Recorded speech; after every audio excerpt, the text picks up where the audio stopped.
What's up and welcome back to Bardown Talking Hockey, episode number 147, presented by the Barroom Network. My name is Vinny Parisi, and I just got done watching the Royal Rumble.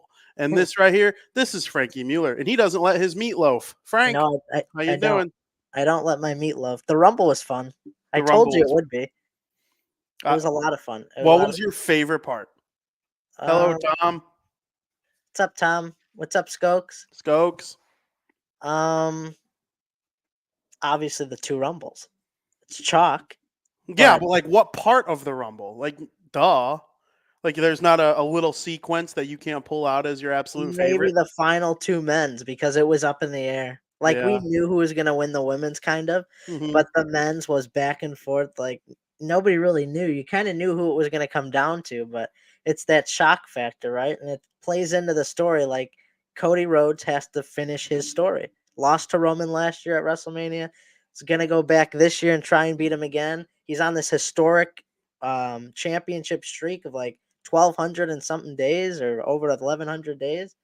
It's cool. It's a cool storyline that's going to culminate at WrestleMania. I can't wait for WrestleMania. I'm probably just as excited as anyone, to be honest with you. You think we'll watch it 100%, right? Yeah, I would say so. My favorite moment, though, has a little bit of personal bias to it because of how funny it was for the group we were hanging out with. Obviously, we all had names drawn, and whoever wins the match, if your number matches, you get the money. And one of my all-time favorite podcasters, Pat McAfee, enters the Royal Rumble, and who has him but D? Oh my god! And oh my god, was that a funny moment because you knew he had no chance to win. Not only did he have no chance to win, he didn't even try. He goes over the rope. He looks at the 7-foot tall dude and goes, "Hell no!" Hops right back over. He's like, "I'm just gonna stick to commentating." Did you know he came out and said like they didn't inform him he was going to be in? Yeah. So it was all like improv. I mean, is that part of the storyline that he didn't know? No, I think he really didn't. Like That's possible. I mean, and I think he's like, well, what do I do? I'm just gonna dip. Yeah. That was funny. I had a good time with that. That was really, really funny. It couldn't have been more funny though that Dylan got him. I know, because he secretly hates Pat too. Does he really? I think so. He won't say it, but I think he does. Because he lets Aaron Rodgers go on every Tuesday in the winter time and spread his conspiracy theories and sound like an asshole. Apparently that makes Pat an asshole, that Aaron Rodgers is an idiot. Well, that's not going to happen anymore, right? He banned him. No, that is incorrect. I thought he banned... Who banned him? Somebody got banned. Stephen A? No. Remember, he wasn't going to go on... He wasn't going to have somebody on their show. Because of the whole what Rodgers comments made. There were rumors that was going to be the case with the Pat McAfee show, but he had him on the next day just to debunk them all. Oh, really? Yeah. Oh.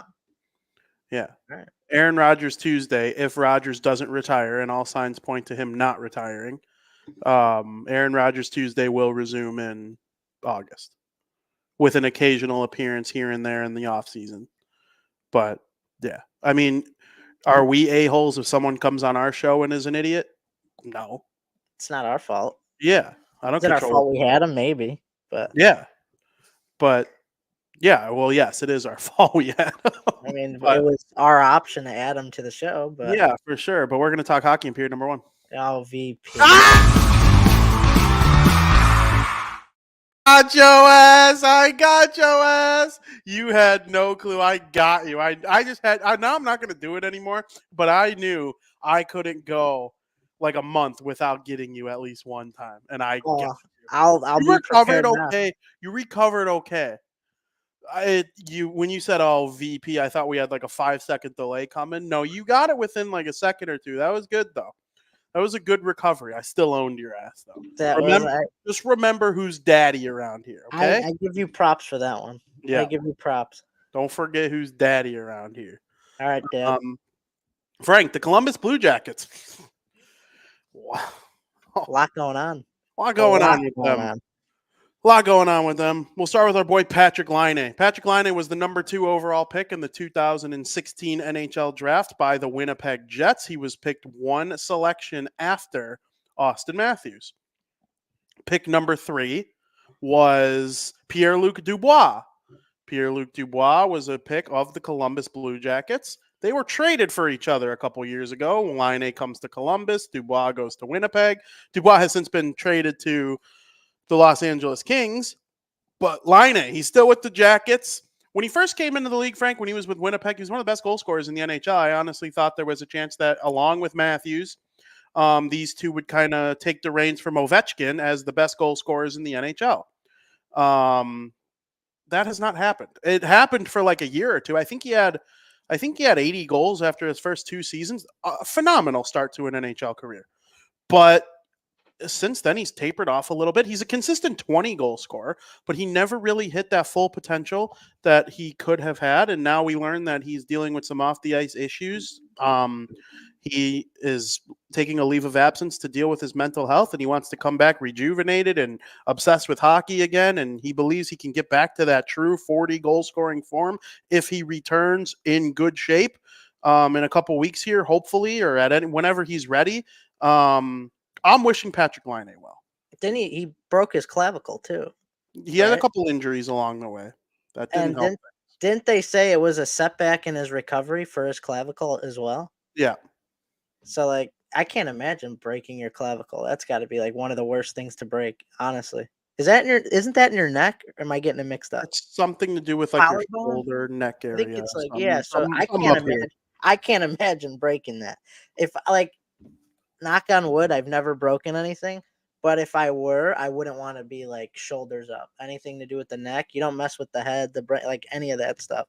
But, yeah, they said he had a setback in his recovery as well, and obviously not going to return till after the All-Star break because the All-Star break's basically here minus a few games. But there's no need to rush him back to the lineup anyway. I mean, I think it's best that he takes this extra time to focus on himself, get healthy mentally and physically. He's having a very down year in terms of his standards. So, I mean, there's really no reason to have him back in the lineup. It's not like the Blue Jackets are going to go on some crazy streak anyway and make the postseason. So focusing on his mental, physical health, I think is the right thing to do at this point in time. Absolutely. And the Blue Jackets were just dealt another devastating blow to their lineup. Not that they were like a good team, but, you know, there are times where the Columbus Blue Jackets were like a fun team to watch, regardless of their win-loss record.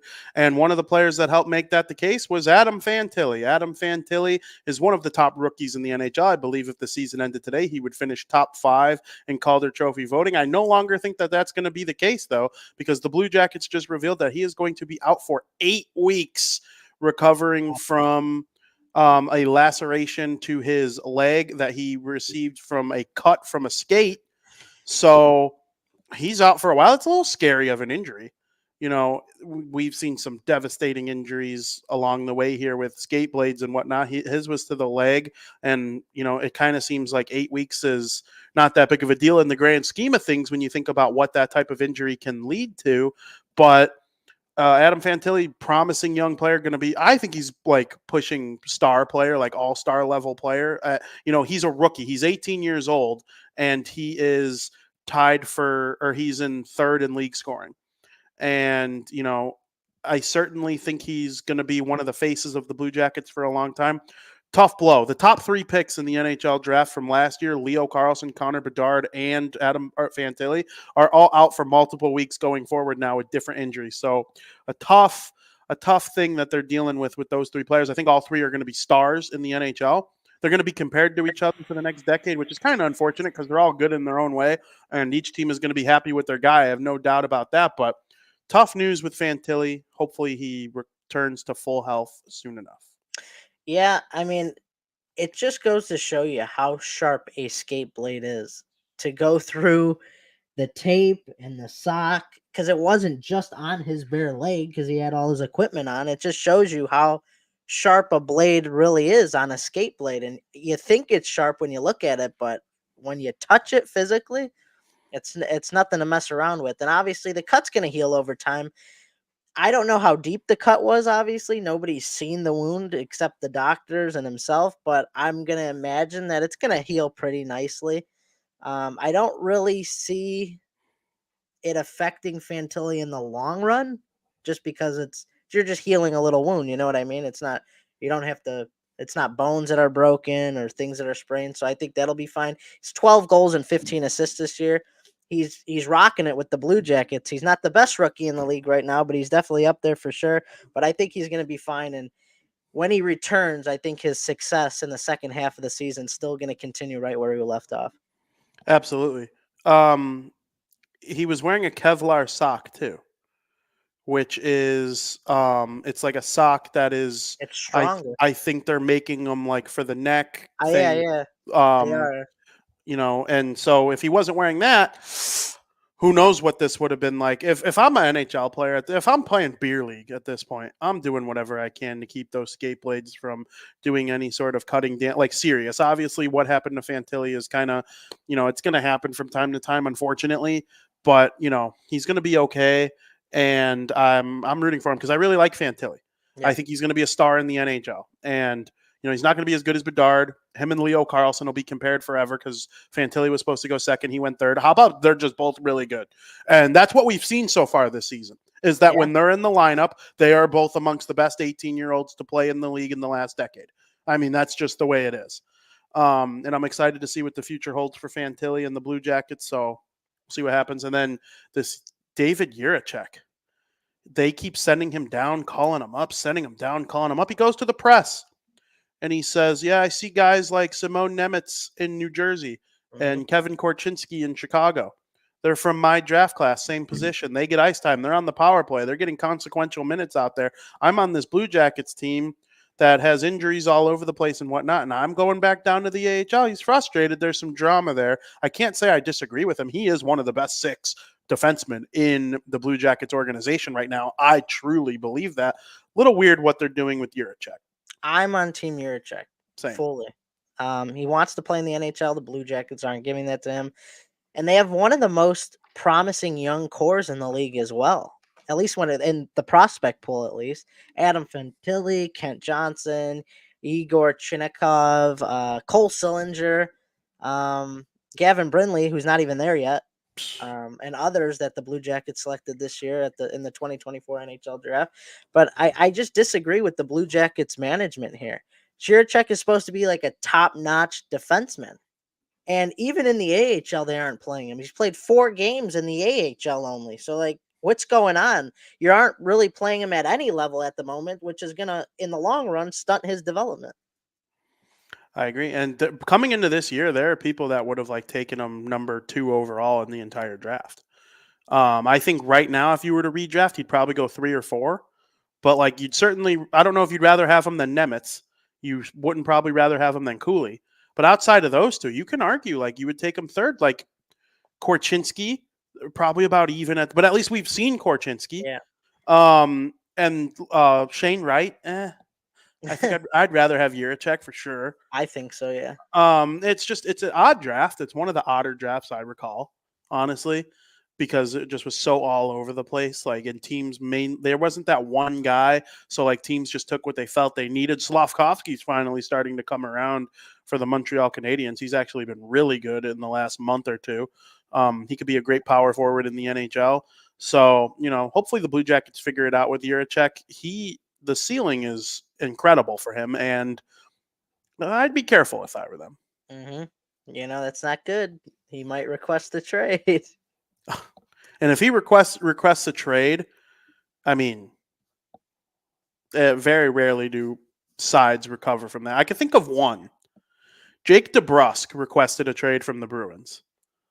And he is very much still a Boston Bruin and a contributing Boston Bruin player. Helped last season. He seems happy to be a Bruin these days. But when Butch was still their coach, Brucey, he wanted out. And then they made that transition to Montgomery, and the rest is history. So I brought up the Los Angeles Kings a little bit ago when I said that Pierre-Luc Dubois was traded there. Frank, do the Kings stink? Well, they're in the worst slump of any of the 16 playoff teams. So they've lost 14 of their last 16 games. And, I see a lot of people on social media or part of the press saying that, is it Todd McClellan's fault? He took full blame after their latest loss, but let's not focus and put all the blame on him. Should he be fired? Absolutely not. But that's just me. That's my opinion. The problem is with the players and them getting too comfortable, too confident, and too lazy out there on the ice. Drew Doughty said after their loss to the Sabres that there are players on the team that are too focused with getting their point totals up. Too many people want their hand in the cookie jar. The team plays selfishly. When the game is close, everyone stays focused and they grind to take the lead. We saw that in the first half of the game against the Buffalo Sabres. They were cooking. But when they were up 3-1 against the Sabres, exactly halfway through the game, they started to collapse. And the statistic shows when they go past 60 minutes, they're only 2-10. I mean, you have Kopitar, Fiala, Kempe, Byfield, Dubois, Doughty. You shouldn't be that bad in 3-on-3 overtime or a shootout. I mean, I'm pretty sure the Blackhawks have a better record at 3-on-3. And they've probably won more 3-on-3 games with Bedard out. I mean, that you have a talented roster. There's no reason to be that bad. Not to mention, Talbot and Rittich, they've been a solid duo so far this year. I can't complain. It is that too many people or too many players on this team lose focus of the overall big picture. And maybe that does fall on Todd McClellan a little bit because it's his job to rally the troops and get them focused in the locker room after each intermission, before the game, post game. But I don't think it's fair to put all the blame on him. Katie in the chat wants to know, where's your Royal Rumble cut? No shot. That's Bleach a joke, blonde. Frank. That's a joke, Frank. Bleach You blonde. agreed to do it. You agreed to do it. Bleach And blonde. now, when I said I'd shave my head if the Devils won the lottery twice, didn't agree to do I it. said I would shave my head if they won the lottery. You're I did it for insane. like 4 straight years. I had to shave my head twice when they got Heisher and Hughes, and you don't live up to when you say you're going to do something. That's so not cool. Incredibly wrong. You said, okay, I heard you. Okay. And then Buddy wins Royal Rumble. He's got a cool hairstyle, and you're To be like, fair, oh. I never said when. All right. Well, in summer of 2054, Frankie's going to get that Royal Rumble haircut. Yeah, the Kings, they stink. I'm annoyed that they stink because they started off so well, and I honestly thought like with the way Edmonton and Vancouver and Vegas is playing, and you had the Kings in that mix, I mean, the Pacific Division could just be an absolute dog fight, and the Kings are just kind of tapering off. They're in danger of like letting one of those Central teams take a spot, or like who knows what the Kraken do in the second half of the season. They've been going, they blew it last night, but they've been playing well with Joey Decord and net. And I don't know, the Kings, they better get it together because 2-8-2 or whatever they are in their last 10, 15 games, they stink. So they better figure it out. We all want to see more of Kopitar and Doughty in the twilight years of their career. Sucks Hopefully to see them play this bad. Helps them. Yeah, I'm sure that is the case. I mean, them and the Devils needing the All-Star break more than any other team. Can't really think of anybody else that needs somebody else. I thought about him yesterday. I'm not talking about bad teams either, like the Hawks or the Blue Jackets, because I think the Predators could use a break. That's They're fair. right there with the Kings. Yeah, I think they have the same amount of points, but I think they need a break too. Yep. Catastrophe of a loss the other night too. Yeah. To the Ottawa Senators when they were up 3-0. That's tough. Ottawa they were up 3-0 after the first period. I know. Yeah, tough. I agree. Those are probably the big three in that discussion. But Frank, it's a good time of year. You know why? Why is that? Because Zach Parise is back. 39-year-old ZP, my all-time favorite NHL player, somebody I've looked up to and enjoyed for how many damn years. Now he has 429 career goals, 450 assists. He's played in 1,224 games, split between the New Jersey Devils, Minnesota Wild, and New York Islanders. The 17th overall pick in the 2003 NHL draft, the greatest draft in the history of American team sports. The 2003 NHL draft. There is no draft in any other sport that even comes close to 03. I think like 20 of the 30 players drafted in the first round went on to play at least 500 games in the NHL. And we got a couple superstars in there. Getzlaff, Perry, Zach, Marc-Andre Fleury, Nathan Horton. I'm missing. Oh, is it Eric Stahl? I think Eric Stahl is one of them. I mean, it is just one. You're yeah. right. Marc-Andre Fleury, Eric Stahl, Nathan Horton, Vanek. Remember Thomas Vanek? Ryan Suter, Dion Phaneuf, Jeff Carter, Dustin Brown, Brent Seabrook, Zach Parise, Ryan Getzlaff, Brent Burns, Ryan Kessler, Brian Boyle, Corey Perry, Patrick Eaves. Then you get into the second round, Patrice Bergeron. I mean, it is Corey Crawford. It is legitimately one of the greatest drafts of all time. Jeremy Colleton, drafted 58th overall by the New York Islanders. It is just one of the best drafts of all time. And Zach Parise, he's back for another year. Colorado Avalanche, what are your thoughts? Before I touch on that, Tom says, Frankie, do it in Door County this year. Come on, Frankie. But I don't think he realizes what it is. He would not like it. He doesn't like – he always disses those weird haircuts. Well, it's time for you to have one. He disses them, but he would laugh at it if it were you. He'd laugh at it, but he would hate it deep down. Bleach blonde. That'd be awesome. That'd be so awesome. Absolutely not. If you're Zach Parise and the Colorado Avalanche come knocking on your door wanting to sign you, why not sign with them, right? Even at 38 years old last year, he had 21 goals. I mean, would he have gotten that this year? Probably not. But he is also with a better team this year. So, I mean, you can never say never. So this is actually big for the Avalanche in a couple different ways. First of all, Zach Parise hopefully provides scoring depth for this Colorado Avalanche team. This team may seem deep on paper, but they've struggled to find scoring depth, not only this year, but last year as well, especially during the first round of the playoffs versus the Kraken last year. Very, very hard to find scoring depth, and they were eliminated in the end. So they're also going to use this opportunity with Zach Parise to fill some voids that this team has. There's been a void without Landeskog. There's now been a void with Nikushkin leaving for an indefinite period of time. I mean, this team doesn't want to lay down and settle with what they have. They believe they need someone like Parise to try and fill those voids for now. The Avalanche currently lead the Central Division and are trying to race for the President's Trophy. I mean, this just proves that they take this very seriously, their lead in the division, and they want their best chance to maintain that lead heading into the postseason. They're just showing their hand that they take a lot of stock into the players they lost and wanting to replace them. They wanted a veteran presence, and they got that with Zach Parise. It would mean a lot to me to see him win the Stanley Cup. Never done it. Really, really would. He came so close in 2012 with my Devils. And if the Devils can't win the Cup this year or the Bruins, I would love to see the Avalanche win the Stanley Cup. And you know what, Frank? They have the roster to do it. They do. They have Nathan McKinnon and Mikko Rantanen and Cale Makar. Those three guys, that's the best trio in the NHL. You could probably compare like Hyman with McDavid and Draisaitl in Edmonton.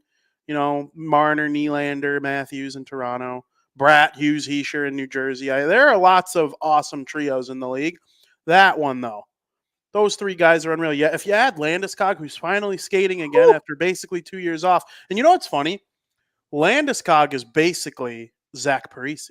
If you remember the way Zach used to play when he was like in his prime on the Wild, and you think about the way Landeskog plays on the Avalanche, they both just go hang out in the front of the net and take absolute beatings and score goals in basically the exact same way. They used to get into it a lot when Zach was on the Wild and Landeskog was like in his younger days. They used to get into it a lot, actually, and now they're teammates, which is actually very funny.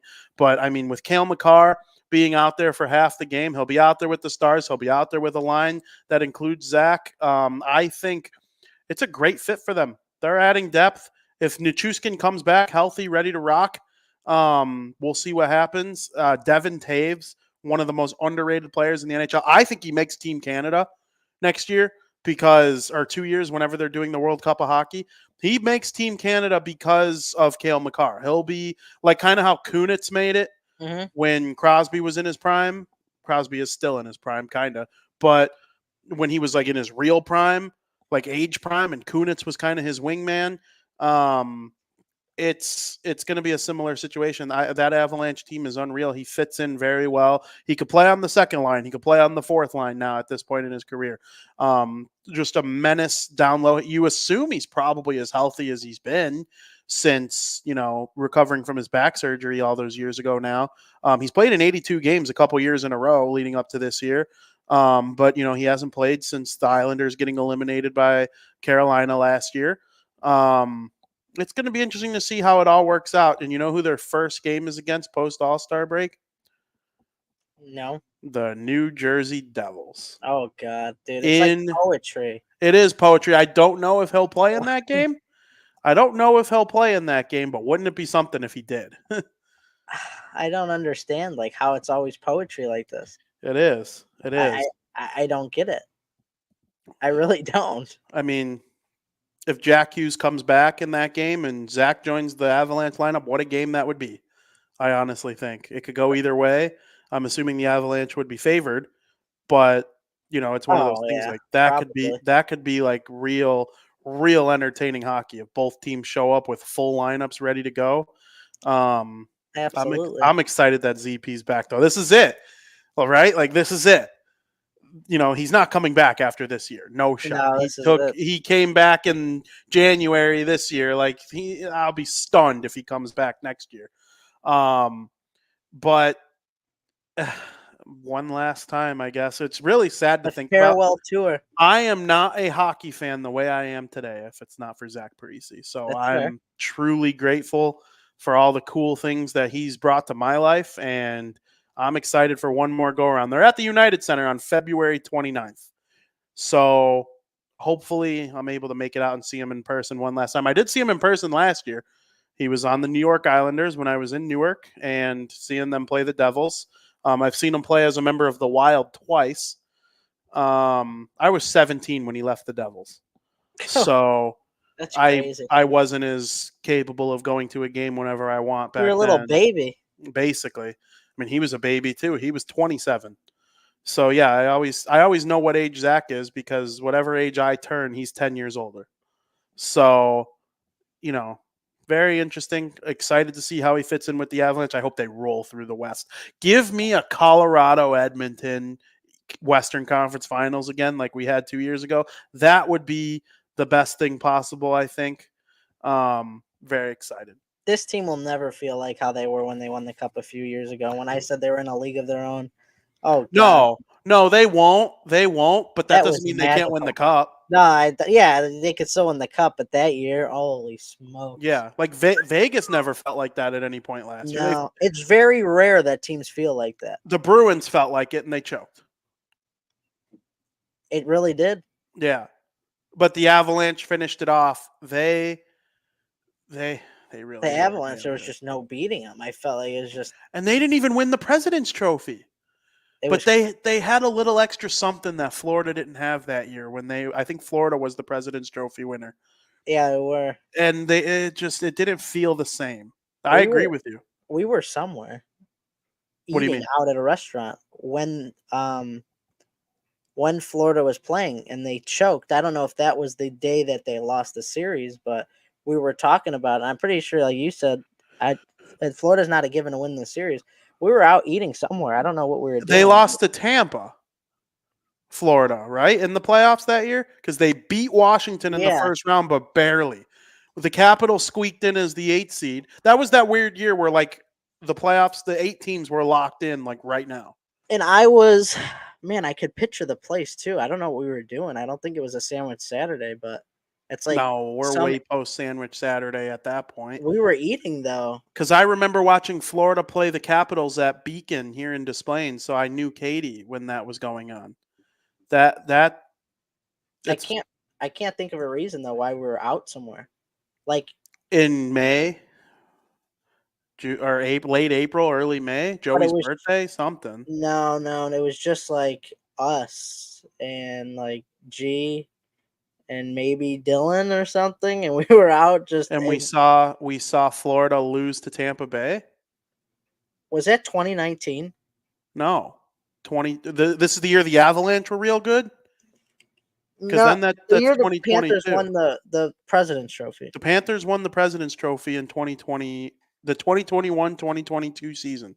I could picture the restaurant. The Devils were trash. The Avalanche were real good. The Bruins were pretty good. The Lightning lost in the championship, the Cup final, to the Avalanche that year. I could picture the restaurant in my head, and we walked out, and you kind of walked out into like a strip mall-y area. Was it timeout? Was it Dylan's birthday?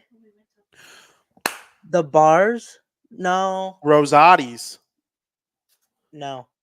No. It was not Rosati. It was like a City Works type of place. Okay. And we sat in a curved booth in the middle of the restaurant. A lot of TVs.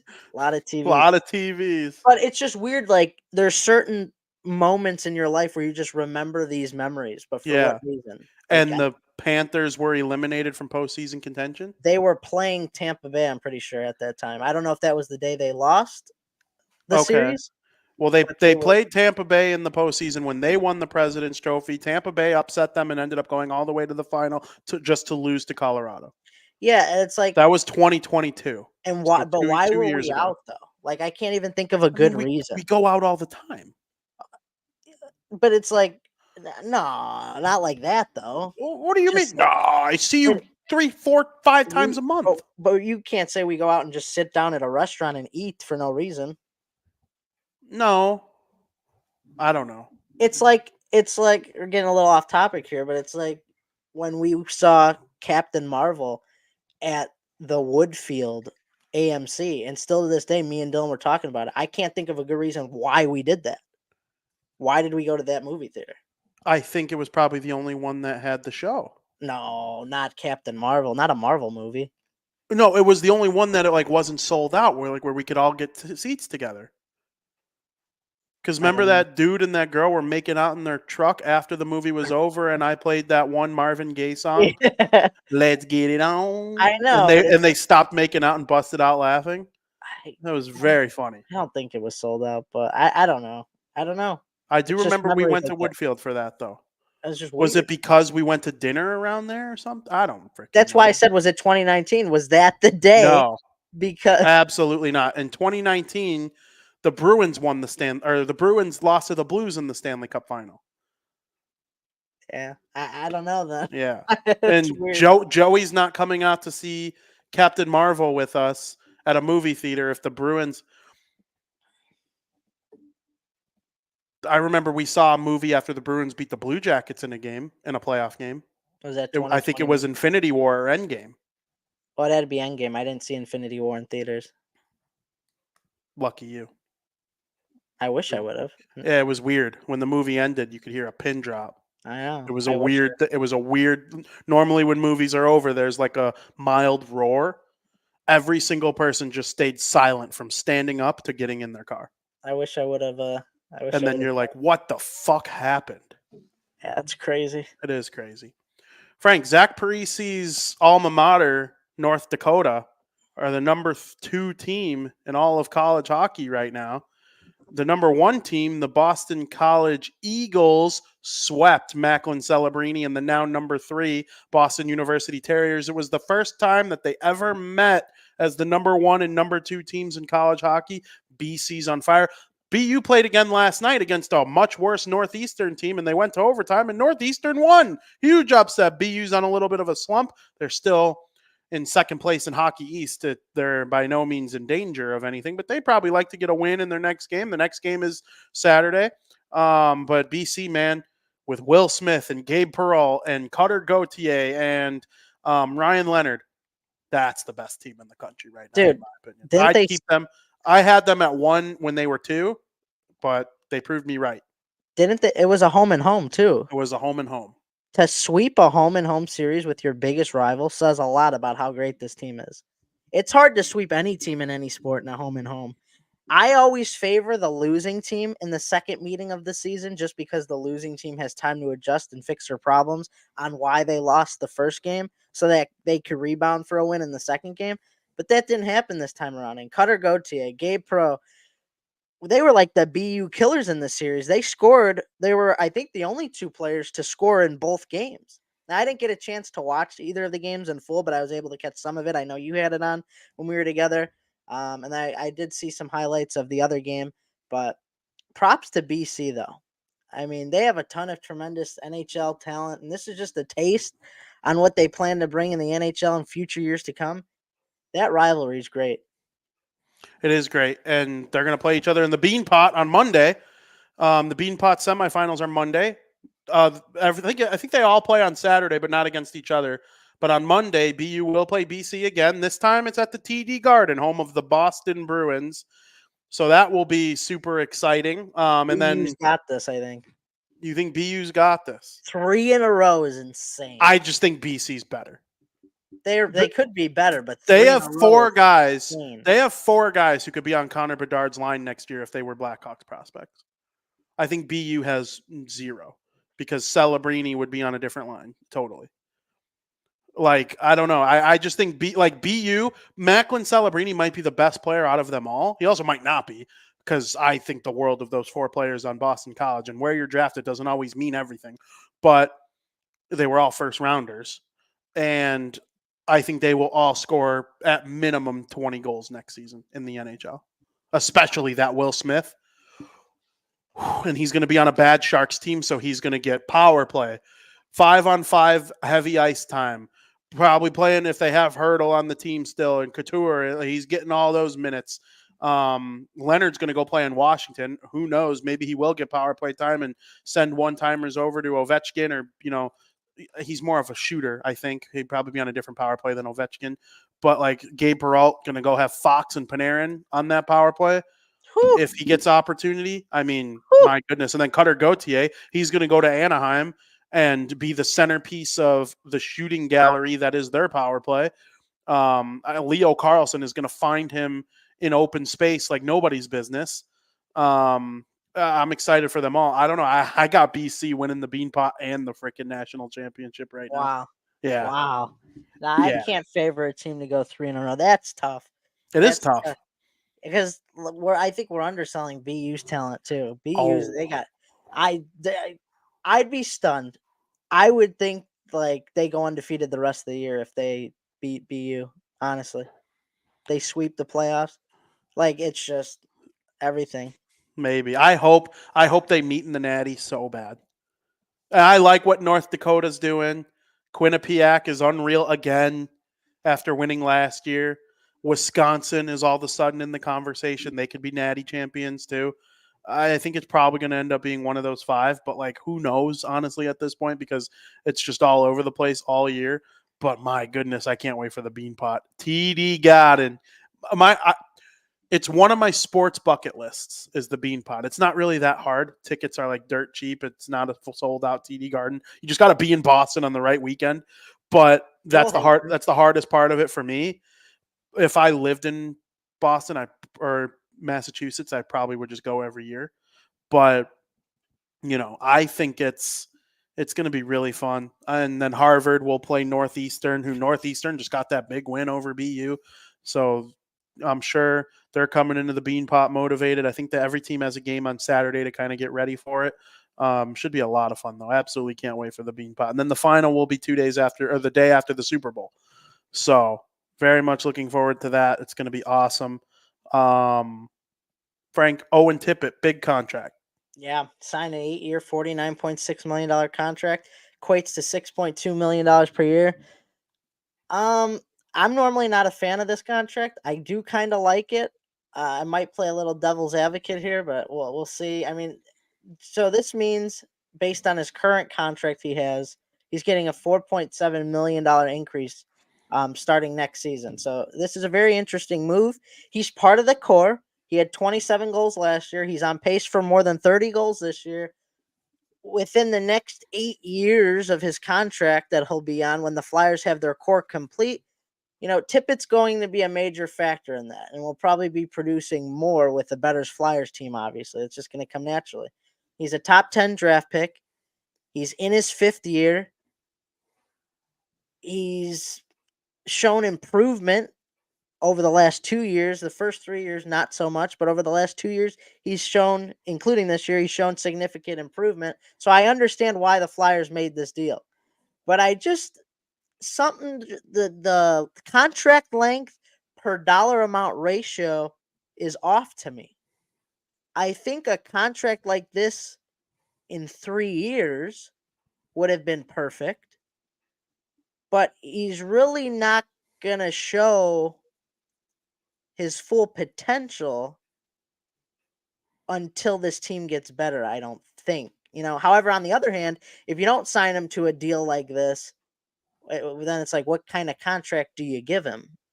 Like, you kind of forced to give him this contract because you want him locked up for long term, and you could potentially be getting him for a steal if he stays a consistent 30 goal scorer for years to come.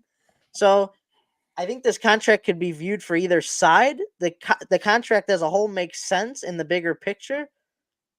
I just don't. The ratio seems off to me a little bit. I get what you're saying. I am a fan of the contract, and I'll tell you why. I do think sometimes some of these super young rookies, like the guys who go first and second overall, he sure had 52 points in his rookie year, Selke Trophy candidate every single year now. Connor Bedard, Fantilli, Carlson, all of them, some of the best 18-year-olds we've ever seen in the NHL, at least in the last handful of years. Well, some guys, 10th overall, 11th overall, it takes them a couple years. And they're not full productive NHL players till they're 21, 22, 23 years old. It's very difficult. That's why extra praise should go to the guys who are, I think we do it wrong. We praise these guys who go on and do great in their teenage years, but we poo-poo other guys for not doing that. And it's not, we should continue praising some of these other kids that are the Carlsons and the Bedards when they're teenagers, but then you get to these other guys like Cole Caulfield is a great example. It took him a minute to really, really, really get going and be the player that he is now. It's basically the same amount of time as Owen Tippett. Owen Tippett this season is going to flirt with 40 goals. I don't think he gets quite there if he's 35, 36, 30. He's going to flirt with 40 goals, though. Certainly he'll blow past his career high of 27 if he stays healthy. Mm-hmm. Okay, if he does that, then he's flirting with 70 points because he'll probably have 20, 25 assists on the year. He's more of a goal scorer than a playmaker. Obviously, the league values playmakers a tad bit more. They'd rather have a guy with 20 goals and 80 assists than a guy with 40 goals and 20 assists. You have more goals, but you have less points. They want, but I think for his production with the goals and all that, and he's really solid on both sides of the puck. I don't know if he gets a chance to play on the power play with Michkov, who is just an absolute dog when it comes to distributing the puck. And all of a sudden, he's got Tippett playing with him. Nobody expected this coming into the season for him to be like this dynamic. And you got guys like Bobby Brink and Travis Konechny and, Drysdale's all of a sudden on the back end now being this quarterback on the power play that they didn't think they were going to have once they got rid of Provorov. Like all these sorts of things are starting to kind of fall into place for the Flyers. And I don't know, dude. I think he's going to be a pretty good player for a long time. He came back in the Claude Giroux trade. Mm-hmm. So, and with him came a first-round pick. It's top 10 protected, but let's be honest, the Panthers have a better chance of winning the Stanley Cup than frickin' being a top 10 pick in the draft. And it's not close. So the Flyers are going to get that pick. It'll probably be somewhere between 22 and 32. Right? They could win the Stanley Cup or lose in the first round. Nothing would shock me with a team like the Panthers, who are just so good. They're going to have another first round pick to go with that on top of their own first round pick, which if you're the Flyers, you could see it landing anywhere between 16 and 23. right? It's going to be somewhere in that range. I think they probably make the playoffs, but I don't know if they win a round, so it's somewhere in that range. I don't know. I think Owen Tippett's a great player, and the Flyers are building something. They are building something. I agree with you completely. The only difference is I just think this contract will look better in 3 years. Agreed. It'll Absolutely agreed. he'll be worth more than the $6 million that he's getting per year in a I few agree. years. But right now, and maybe that's why they did it. Maybe it's kind of like the Hawks. They don't mind overpaying early on for a couple years for the first few years because, I mean, there's no big free agents coming right now to the Flyers, so you could afford to do that with your cap space. The Devils gave Jack Hughes an $8 million contract after a 40-point season. Well, he's not Jack Hughes, but no, he's not Jack Hughes. But the point is, sometimes teams are willing to overpay for guys for what they might be able to do based on their potential. There are some teams that are going to look like fools. It's a big risk for every player you do. The White Sox pay Yohan Moncada, Eloy Jimenez like they're freaking superstars because they showed that potential in their early years. Mm-hmm. Fell off a cliff. Now they look like bum contracts because they stink. Yeah.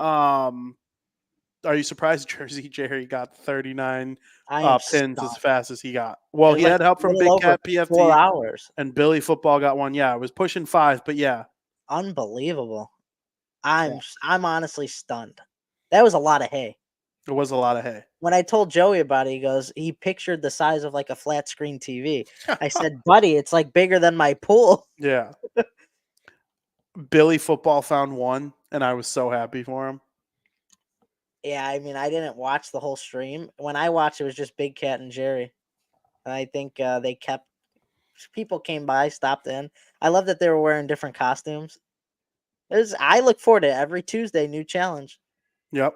So last week was kind of the Wii 300. I thought that was going to go on for a long time. I did too, and then I'm like, well, Joey's done it. Like, it's not super hard. Joey's done it? Yeah. Oh, I've gotten in the 2s. I've never hit a 300. I thought it was going to take like 12 hours, honestly. But yeah, that's crazy. We need to bump up the challenge now. We need another hole-in-one 20-hour stream. Yeah. Yes. Where the whole world is watching. And I thought this was going to be it. Nah. Yeah. 39 needles in a haystack where you can like kind of cover your ground as you go. Like eventually you're going to find them. What if you miss one then and you think you covered your ground? Yeah, then you just got to go back. But I like the dusting strategy. That was a smart strategy. So shaking. Yep. Credit to Jersey Jerry. Frank, the Sharks unveiled new sweaters. You like them? VP. They're sick. You hate them? What I'll say first. Sharks are going to debut their California Fin jerseys at the SAP Center at San Jose on Saturday, February 17th versus the Columbus Blue Jackets, and will wear the uniform at all home games throughout February and March, so they will wear them for a total of 11 times. I rarely say this with any jerseys because I can get picky with them. These are my favorite Shark jerseys of all time. I was about to torch you. And it's not even close. These are some of my favorite jerseys, any hockey jerseys of all time. I think they'd be on my Mount Rushmore of NHL jerseys of all time. And it's not even close. I love that they wanted to take a different approach other than the Shark. The logo is crisp. There's a perfect black to blue color ratio. The sleeves are shark gills. I mean, these jerseys are basically the meme where it's like, tell me you're a Sharks jersey without telling me you're a Sharks jersey. It's brilliant, brilliant, brilliant idea. And whoever designed these jerseys should get a raise and design jerseys like this for every team. There you go. I agree. I think they're sick. I love their teal jerseys too. I kind of wish they were rotating, wearing them both in February and March because I think it would be a real nice rotation. But they all of a sudden have one of the best jersey catalogs in the league because I love the redesign they made to their teal, where it's kind of like teal on teal, where like before during the Marlowe Thornton days, it was like teal on black. I love that it's all teal now. I hope they keep that going along with this as the alternate at home for a long time. VP, it's just absolutely gorgeous, man. Look Yep. at this. Absolutely stunning. God. Woo! Yep. Wow. Very cool. It's the first jersey they've ever had that doesn't feature a shark head. good. I like the different approach. I really do. I love the Shark, but we need different. None of this basic stuff. We need different, and this exceeds all my expectations. Yep. And Frank, they've been hinting at it all season long, technically, and nobody even realized that it's their Twitter hashtag logo. And it has been all season long. See, I don't And really look at their Twitter, so it it's wasn't like that last year. It was the huh. normal Shark logo last year. And another team has been hinting at their logo for a new jersey that they were revealing, the Devils. Their hashtag on Twitter was the NJ, no circle around it. The 4 Stadium Series jerseys were revealed. I'm assuming you hate them all. Um, I hate 2 of them. I dislike 2 of them. So you hate them all. No, I don't hate them all. I hate 2 of them. Like Do you hate the Von Devils? No, they're the ones like I could get by. They're okay. I kind of like them, Okay. and I kind of like the Islanders. The Rangers and the Flyers are just stupid. They're just the reason why nobody could ever come up with a good jersey. Honestly, like Go into detail. they're okay. If I had to rank them, I'd go Islanders, Devils, Rangers, and Flyers. Because, Wow. The but Islanders, the Islanders get the most shit on. wow, in my opinion, they're just too basic. Show me something I've never seen before, like the San Jose Sharks jersey. We need something fresh. I've seen Isles. We've seen the NYR. We've seen the Flyers logo on a white jersey. Show me something I haven't seen before. Now, I will say I like the Devils because they kept the jersey strictly red and black. There's no white in there. That's what I like. It's something a little bit different. Islanders jersey is cool because it's their nickname on the front. But with the Rangers and Flyers, just too basic. I'm tired of basic. Throw me a curveball instead of a meatball. I'm tired of it. Very fair. Frank. So I ranked them Rangers, Devils, Flyers, Islanders. I just thought the Islanders one was like a little too, like, it just seemed bland to me. I ranked the Flyers third. I like the jersey. I don't like it for the Stadium Series. And the reason I don't like it for the Stadium Series is because it just looks like a Flyers road jersey. Do you get what I'm saying? Like, Mm. if they made that their road jersey, I think people would love it. It's better than their actual road jersey, I think. But for the It's just, Stadium Series, it's just basic. but that's what well, a road jersey is basic. Like, that every team's road jersey is Throw basic. I me a think different logo. that's the thing. They're the only team that just put their logo on a Stadium Series jersey. It would be a nice road jersey. It would be a really nice road jersey. I agree. The other 3 look like Stadium Series jerseys. They do. I don't like the Islanders one, so I rank the Flyers one ahead of it. But the Islanders one is also growing on me a little bit. I love the Devils one, and I'm not biased. I'll shit on something if I don't like it. Not everything they do I like. That jersey, I hated it at first, and then I started looking at it, and I'm like, this is a Stadium Series jersey. I was kind of a little disappointed the colors weren't flipped, and I think that's what gave me disdain at first. I thought it would be very similar looking, but it'd be a black jersey with the other stuff red. But I'm like, the Devils are a red team, and they feel that way about themselves more. We got a black jersey as an alternate. They wear it every Saturday home game. We have a black jersey. They are a red team. They've been a red team forever. Even when their accent was green and then changed it to black, red was still the main color either way. And they like being a red team, and that's who Yeah. they are. That's who we are. Our favorite color is red. It's part of our bloodline. The Rangers, they haven't really done the NYR on the front like that big. I like the 3D-ness of it. We've That seen the caught me off guard. 3D-ness though. We've We seen have. it, and it's getting old. I That's get where I draw the line. I get what you're saying. I'm kind of glad you hate it because I hate everything Rangers. Like But the Devils one out of the 4 is the most unique because I don't think, and you could probably fact check me on this one. You're the Devils guy, but I don't think there has ever been a Devils jersey with 0 white in it. no, none, 0. There none. is not a speck on the arm of white. It is purely black and red, and that's what I like about it. They took a different approach. Unique. That's what we need. Well, and another reason I think the jersey's wildly popular in the Devils community. They love it, and they hate everything. So it was like stunning that they loved I it. like it. I like it. Like, the Devils community is obsessed with it. Actually, they're having problems with like the sales, like Wow. supply and like they love it. Good. Remember Stadium Series 2014? The Kings played the Ducks Yep. at Angel Stadium or Dodger Stadium. The Blackhawks played the Penguins at Soldier Field. The Rangers played the Islanders and the Devils at Yankee Stadium. Yep. All 5 teams got chrome logos, right? Mhm.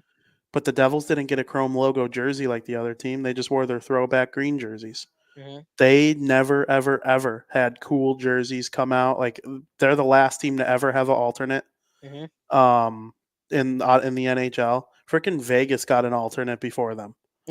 I'm not kidding. I think they beat I know. Seattle. The jersey beat Seattle, but the jersey was their first ever alternate jersey, and they were last. And to see them come out with something that's just so different and so unique compared to everything else, I think that is what's resonating with the Devils community. People will rip on all the logos for being big. Well, they are meant. You got the thing you got to remember about outdoor jerseys is it's outside. We're farther away from the action than we are as fans in the rink. The logo's supposed to be big so that people in the 300 level of a football stadium could see it. And same thing Mhm. with the numbers. It's an outdoor jersey. The Devils are going to, they're the only team I know for sure is going to wear theirs an extra time. They're wearing theirs, I think it's February or March 6th or something like that. It's one of the home games in March that they're wearing it at home, which should be really, really cool. I'm excited about that because it'll be interesting to see them wear it in a building like on a normal ice surface. But I don't know, dude. I like the Devils ones. I don't hate the others, but I don't love them either. The Flyers one, I stand by. It's a nice jersey. I just don't love it for the Stadium Series jersey. If you told me that that was the Flyers' next road jersey, I would be like, oh, they did a good job with that. That's probably their best road jersey I've ever seen. And it's not their road jersey, it's a Stadium Series jersey. That's the only issue with it I have. Disappointing. For It's sure. just disappointing. Well, at least you don't hate the Devils one. Dylan was telling me he hates it, and That's crazy. good for him because I don't want him to like it. Um, Frank, the Oilers have won 15 games in a row. 16, brother. 16 games in a row. 16 games in a row. Just unreal. The And you first wanna know win some on the first win on that streak hey, they beat the Hawks on that streak too, so I twice. think yeah. And you wanna know the funny part is? They're still 12 points out of first in the division after winning 16 in a row. That's how bad of a start they had to start the season. They're now just 1 win away from tying the record for the longest streak in NHL history, which belongs to the 1992-1993 Pittsburgh Penguins, which I thought for sure the win streak would have been longer than 17 as the longest in NHL history. But they have a tough game for their first game back from All-Star break. It's going to be against the Vegas Golden Knights, and I'm pretty sure it's at the Fortress. So, wow, what a game to have back with a game tying or a record tying game on the line. And you could take this All-Star break in 2 different ways. You could look at it as a momentum stopper, or you could look at it as a way for players to get rest so they could go on another 16-game win streak after the All-Star break. So it'll be interesting to see how they respond after a week off.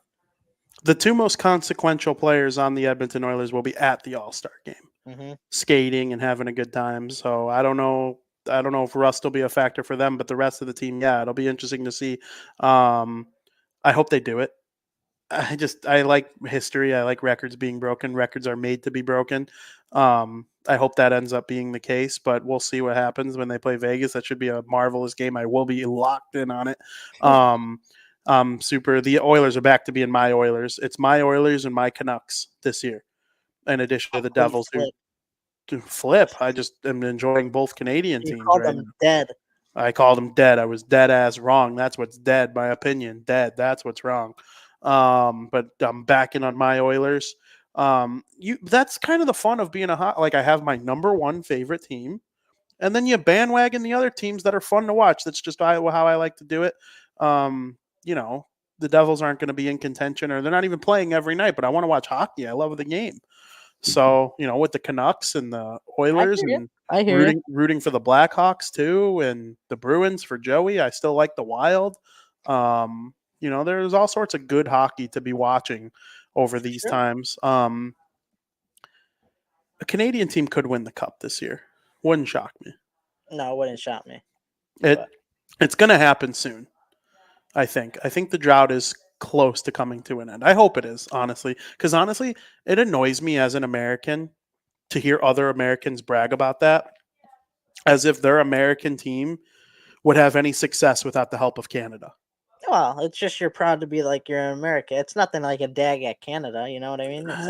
It's like the Hawks. Like I'm always rooting for an American team, like Team USA.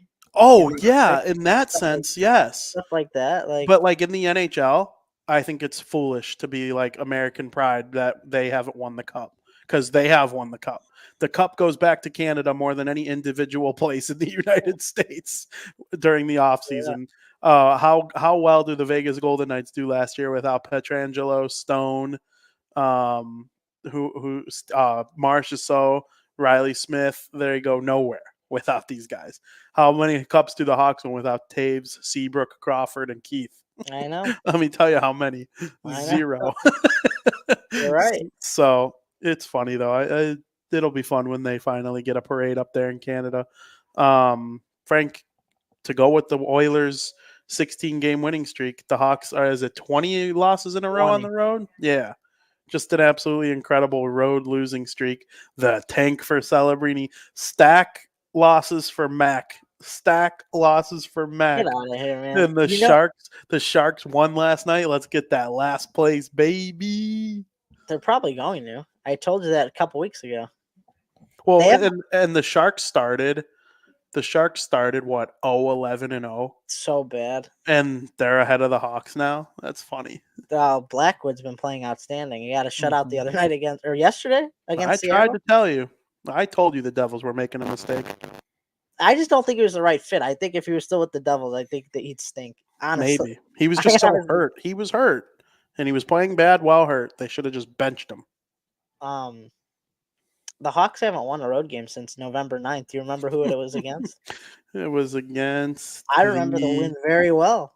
Let's see. I was shocked they won the game on the road. Was it the Boston Bruins? No. Who did they go on the road? Oh, Vegas. Nope. No, it wasn't the Devils, because the Devils was... It was an Eastern Conference team. It was an Eastern Conference team. Okay, let's see. Who did they beat on the road back on November? You said November 9th? Mm-hmm. November 9th. Was it Florida? Nope. It was obviously an okay team this year. Oh, an okay team this year. Like, they're okay. They've had their ups and downs. Just say it. Tampa Bay. They beat the Lightning. In Tampa, I was stunned. I don't think Vasilevsky was back at that time, though. No. For sure not. They suck. They stink. Bedard's going to be out for a little while longer. What were you going to say? It's just rough, man. It's hard to win on the road too with a young team. Like, the home crowd gets you going. They just find more ways to win at home, but playing on the road is even tough for some of the better teams in the NHL. You look at the Avalanche, for example. They have the third best record in the league, but their road record's 12-9-3, which is technically 12-12. Nothing to sneeze at, but nothing awe-inspiring either. It's a hard league to play on the road, and it's just going to improve over time as you get that experience for these young guys. Absolutely. Well, we look forward to seeing the Hawks get a chance to get a road win. I'm all in on them being a top 3 lottery team again. It's just that's how I fan. That's what I choose to do. The more young, consequential players that you add, the better off your future is. And we see it with other teams around the league. Cale Makar was 4th overall. McKinnon was 1st overall. Rantanen was 7th overall. Then in 3 years or in 5 years want to be like, Bedard was 1st overall. Korchinski was 7th overall. Celebrini was 1st overall. Ethan Dalmastro, All-Star. When was he drafted? I mean, that is how you put together Stanley Cup caliber teams over time. Kane was 1st overall. Keith was in the 2nd round. Seabrook was 7th overall. Crawford was in the 2nd round. Like, 1st and 2nd round picks, very, very important. Hopefully they're able to put together a couple. But I'm really excited for what the Hawks are doing. And, unfortunately there's not going to be a Blackhawk at the All-Star game, which we'll talk about period number 2. Good work. The All-Star game. Frank, Yep, the skills competition. I'm What ready. Huh? what are the skills in the skills competition this year? Well, they're doing it differently. We touched on it earlier in the year, but each player, there's 12 players that'll participate in the skills competition. Each player is going to compete in 4 of the first 6 events I'm about to name, earning points for their respective finish in the event. So you got the NHL's fastest skater, the NHL hardest shot, the NHL stick handling competition, NHL one timers, the NHL passing challenge, and the Cheetos NHL accuracy shooting competition. So I think it's unique that with these 12 players, they're going to choose to play in 4 of them, which is great because if you're not a fast skater, you don't have to compete in the fastest skater. So it's really giving you and your team or whatever the best chance of getting the most points and making it to round 2.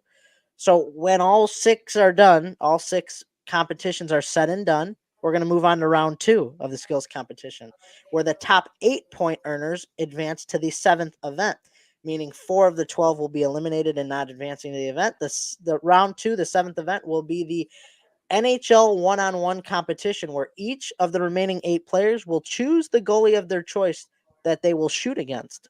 From there, whoever does the best from there, the top 6-point earners will advance to the 8th and final event, meaning we're losing another 2, cutting the 12 in half for the final 6 in the final round for the NHL obstacle course competition, where the point totals are doubled, VP. I like doubles. I like when there's a lot of juice on the line. So after that, after the obstacle course, the NHL All-Star with the most points accumulated will be crowned the winner. It's a very interesting take on the All-Star skills competition, but I'm excited. I'm excited to see how it pans out. Maybe at the end of it, I'll be like, this was stupid and I hate it. But right now, I'm excited for a little change. Very good. Same here. I'm very much looking forward to it. It's unfortunate Jack Hughes won't be participating in the skills competition. He was replaced by Matt Barzell in the competition. Jasper Bratt takes his spot on the overall roster. Other than that, everything is pretty much the same from the last time we updated, with Eichel and Trocheck going in over Bedard with Trocheck and Connor. Kyle Connor going in over Connor Bedard and Jack Eichel. Frank, I wrote on the sheet Canada versus U.S. women, but it's actually not the case. It's just a PWHL 3-on-3 showcase. I knew what you meant. And the rosters are out. It looks like on Team King, you got some pretty popular players like Kendall Coyne Schofield and Hillary Knight, Marie-Philippe Poulin, who's probably the greatest female hockey player of all time. Then you look at Team Kloss, and they have a lot of, really popular players as well, like Alex Carpenter, Emily Clark, Sarah Nurse. So it should be a lot of fun to watch. I literally can't wait for that tomorrow, just as much as, the draft and all that stuff. Yeah, so I'm excited that they're doing this. This is one of the things when we were talking about the PWHL, I believe with Dan Rice, I mentioned that these leagues are going to feed off of each other. And that's what they're doing here. This is a great way to integrate the women and the men's together and kind of advertise the PWHL, get people more familiar with it. I swear I'm going crazy because when we talked about it last time, I could go back and find the video. I was like, the draft's going to be Thursday. The women are going to play Friday. The skills is going to be Saturday and the game's going to be Sunday. And like, it's not. And it worries me because I'm pretty sure you agreed with me. Like, did something happen? Did they just ex-nay the women having their own day and they just put it on Thursday? Because I swear to you, it was a 4-day event with the women having their own day. I thought it was always on Thursday along with the draft. That maybe you were being nice and you didn't want to tell me otherwise that I day. don't remember. I normally I like remember vividly. I remember vividly saying that. I don't remember. We're gonna have to go back and check the tape. But yeah, it is tomorrow with the draft, and then the skills competition is on Thursday or on Friday, and then the game on Saturday. I'm excited. I really am. I like Me it. too. It's my favorite All-Star game of any sport. So No, I would put it second. My favorite sport, but I would put the All-Star game second. what do you have ahead of it? I think the MLB All-Star game is the best. Wow. The only reason I think that is because that is the one that most emulates a real game with an all-star roster. That's fair. In hockey, it's a 3-on-3 tournament. In football, it's flag football. In basketball, it's the final score is 250 to 249. The game that resembles a real game the most is the MLB All. It's not perfect. They don't go all out. You're not going to see Bryce Harper dive for a catch, and in the MLB one, the pitchers they still throw gas, but they're not throwing their nastiest junk that can require John surgery. But it is the closest thing to the real version of the game with an all-star lineup than any other sport. That's very fair. I understand that. I would rank them baseball, hockey, basketball, football. Football's the worst one by far. I'm not even going to watch the Pro Bowl. I don't care. I don't think I ever watched the Pro Bowl, to be honest with you. I used to watch it when it was in Hawaii, and it kind of looked like football a little bit still. It was they kind of like they would like bear hug and then like bring each other down. It wasn't like full blown tackling. Yeah. But yeah, Pro Bowl, it's just I'm excited to see like highlights of the Pro Bowl games and stuff. And last year when they were doing like water balloon competitions and stuff, they realized how bad that actually was. And this year there's going to be some changes to it. I was listening to Pat earlier today, and he was actually making it sound kind of interesting. So I'm sure I'll check it out a little bit. But like as far as the actual game itself, I think baseball is the only one based on the nature of the game. It's not overly physical. It's you throw the ball, you hit it, you catch it. You can do that without, going through too much physical excursion or whatever the word is. I'm dumb. But, in hockey, they're not going to be slamming each other into the boards or like sprawling out to make these crazy defensive plays or penalties, if any. Blocking shots. Stuff like that is just not going to happen in the All-Star game. Excited though. Excited overall just because – and this is how I feel about football too. I just like the overall sense of the league and being together and celebrating the game more than anything. The game, whatever. But like the NHL is all going to be in one room for one weekend. Yep. I'm friends with Rangers fans starting tomorrow for a weekend. And that to me, it's that and the draft. Those are the two times where like the whole league is together in one spot. It's exciting. I'm excited for it. So. Me too. Frank, the actual All-Star game, do you have an idea yet on who you're rooting for or who you're going to be rooting for? Like, I know they're picking but is there a player that drafted to this team, all of a sudden I'm rooting for that team? Or, like, is there a captain set up right now that you're already thinking you're going to end up rooting for? Like, what are your thoughts on that? Well, both my teams that I generally love don't even have an All-Star player going to the game. So that's, like, couldn't be any more worse. Really quick, did Jesper Bratt going confirm my theory to you, though? They probably asked a Golden Knight or a Hawk that they felt it was deserving, and crazy, they declined. I guess. I don't want to really back the NHL side on this one. I think it's bullshit. But maybe. But I just why would they take Jesper Bratt over someone? Jesper Bratt was already on vacation too. I don't know. I can't answer that question. It just seems like a cop-out move by the NHL. But fair. I know I'm rooting for a very fun draft. I love the draft and was sad when they got rid of it. I'm glad it's making a return. As far as the actual game goes, I really don't know who I'm rooting for yet. I want to see how the draft goes. I still have a feeling that there's going to be a little fish somewhere, either during the draft or the All-Star game. Because what are the purpose of these celebrity captains? What's the purpose? I have a feeling one of them is going to do something fishy. I don't know why. I feel another John Hamm coming in here somewhere. Something's going to happen. You just don't have celebrities just standing there looking pretty without them making a special pick or something. There's some fish coming on, and I'm prepared for it. I think the captains are to make people watch. Like, Michael Bublé is going to be there. It's going to pull in. Fish BP. We'll see. We'll see. Pat McAfee entering the Rumble fish. Tate McRae isn't lacing up the skates. I can promise you that much. She'll be too busy worrying about performing in the second intermission. Joey wants you to hop on the spaghetti train, meaning he wants you to root for whatever team that David Pastrnak is joining. It's a possibility. I'm not ruling it out. It's a possibility. It's a possibility. So we'll see. It depends.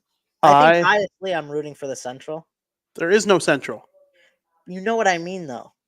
Team McKinnon, because he's part of the Central. There's two Team Pacifics then, and no Team Metro. No, because Jack Hughes is a captain. But they replaced him with Elias Pettersson's the alternate captain, and Team Hughes. He's still the Metro. That's still the Metro team in my eyes. I get what you're They saying. did it for a reason. They did one captain per division for a reason until they had to replace him. I would like to know that. If I ever get the opportunity to interview It's a like Bill God-given Daly or fact that they did it like that. I'm gonna find out. Come Because on. like I think they're just the four best players, the four most Come exciting on, players. you're not that dumb. It's the four most exciting BP. players. Frank, who deserves to be a captain more than Hughes, McKinnon, McDavid, and Matthews? Those are the four best players in the NHL. But it was for sure the reason. Trust me, that's I just don't the way know. it is. I think those are the You're four. I think crazy. it happens to end up being that way, but those are the four best players. The four most polarizing, exciting players. Maybe though. Because like would they have included Kucherov or Pasternak? I don't know. I have don't no know. idea. I'm gonna So find out though. I'm gonna my, find out. my rooting interest is still up in the air. Mine is too. Now that Jack's not playing in the game, I still think Team Hughes will have my alliance. I just hope and pray that they draft Jesper Bratt so that I don't even have to think about it. Like it doesn't even have to be a debate in my mind. I can root for Team Hughes, the red jerseys. I like red. It'll just be perfect if Team Hughes can draft Jesper Bratt. My other thing, I'm a diehard Colorado Avalanche fan now. My guy Zach Parise, Root for Team McKinnon. Team McKinnon and Cale Makar. I won't root against them. I'll say that much. I will if they play Team Red and Team Red has Hughes and Bratt on it. But if Bratt goes to a different team, I'll root for his team. But like I'm kind of all in on the Makar McKinnon train too. Obviously, very interested in where Pasternak goes. That'll be fun. I'm kind of all over the place with this All-Star game because of the way it's set up, though. What if Hughes and Pasta are on Team McKinnon? Well, it's impossible.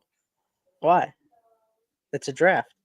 But Hughes is a captain. You mean Bratt and Pasta? Bratt and Pasta. If Bratt and Pasta are on Team McKinnon, I That's will what I be meant. all in on them. And I'll Even root for Team. even, No, even if they play your Team Red? Team Red is Team Hughes, and I don't know if he's going to be behind the bench wearing a suit or what, which would be very funny. So if Bratt and Pasta were on Team McKinnon, you'd still root for Team Hughes? I don't know. That's tough. I don't know. It's a very good possibility. Possibility. Don't be a brat. Frank, I know this was kind of a shorter period because, without knowing the teams, it's kind of really hard to talk about the All-Star game, but I really, week too.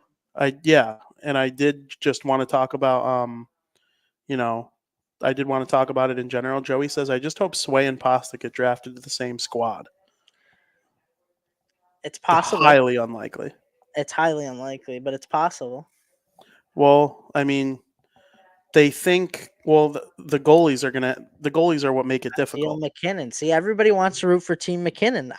That's who I'm going for right now, but my idea is subject to change.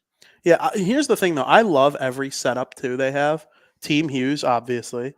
Connor McDavid and Leon Draisaitl, that's awesome. Matthews and Riley, that's awesome. And then McDavid and Makar. I'm so cool with all those teams.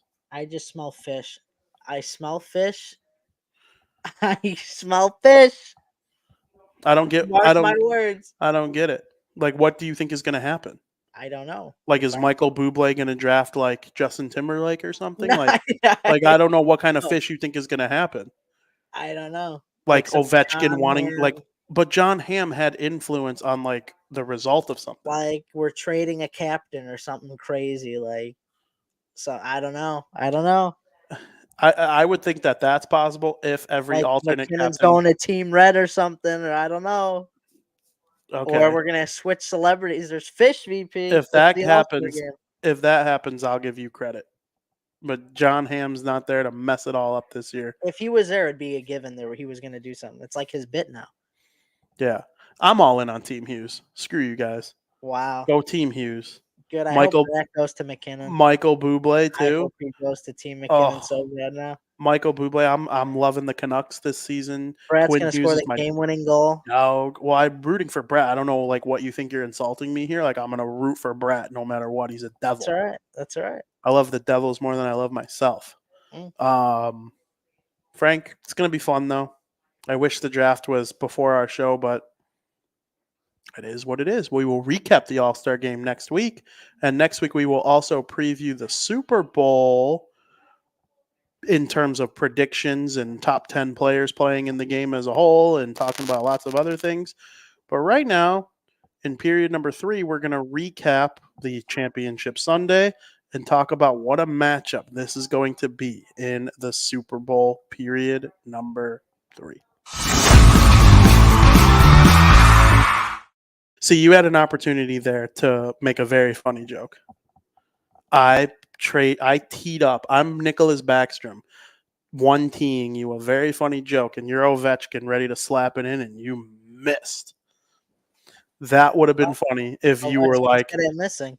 If you were pretending that, oh, you caught me off guard when I literally like went slow. Oh, that would have been funny. I guess. I'm always ready, VP. Not always, but. Not always. Frank, no predictions. We are saving our predictions for the Super Bowl next week. You have to tune in to next week's show, which will be largely a Super Bowl show. We'll talk about hockey, but we'll be coming off the All-Star break. There will only be a handful of games that were played. The Devils will have played the Avalanche by then. But, there'll be a couple things to talk about, I'm sure. And the trade deadline's really going to start heating up starting next week. That'll be the 3-week point before the deadline. Those 21 days are going to be banana lands. But next week we are going to really dive into like predictions and previewing the Super Bowl totally. But right now, Frank, the AFC Championship game, the Kansas City Chiefs against the Baltimore Ravens, the Chiefs got it done. Low scoring, what we expect. Predicted the Chiefs to win, even though I was rooting for the Ravens. Just seems right now Mahomes and Andy Reid's in the postseason is just automatic. It's just what it feels like to me. They'll lose in the postseason eventually, obviously. It's not 100%, even if it's not this year. But it just seems like they're automatic in the playoffs. You could always bank on them. They could go 9-9 and make the postseason, and they have a chance to win the Super Bowl. I mean, the Ravens, they didn't run the ball enough. I think they put too much faith in Lamar Jackson's arm, which I don't blame them. He is elite, but I mean, the Chiefs struggled with the run at times this year. I thought that was just a poor coaching decision by Harbaugh. I mean, sometimes you got to play the numbers, and he didn't do that, and the Chiefs took advantage of it. And when you're playing a team like the Chiefs, who have so much success in the playoffs, you got to open up your playbook to just about anything if you want to win the game. Very interesting. When I'm watching the game, I thought two things. At first, I was like, the Baltimore Ravens. What a bunch of idiots. They had an identity all season long that made them have the best record in the NFL. And they went away from it against the Kansas City Chiefs. They did not run the way that we are used to them running. They relied on Lamar's passing just way too much. And I think the world of Lamar. He's going to win the MVP next week. He's an unreal player. Top 5 quarterback, top 3 quarterback, certainly top 4. I would probably rank him 4th.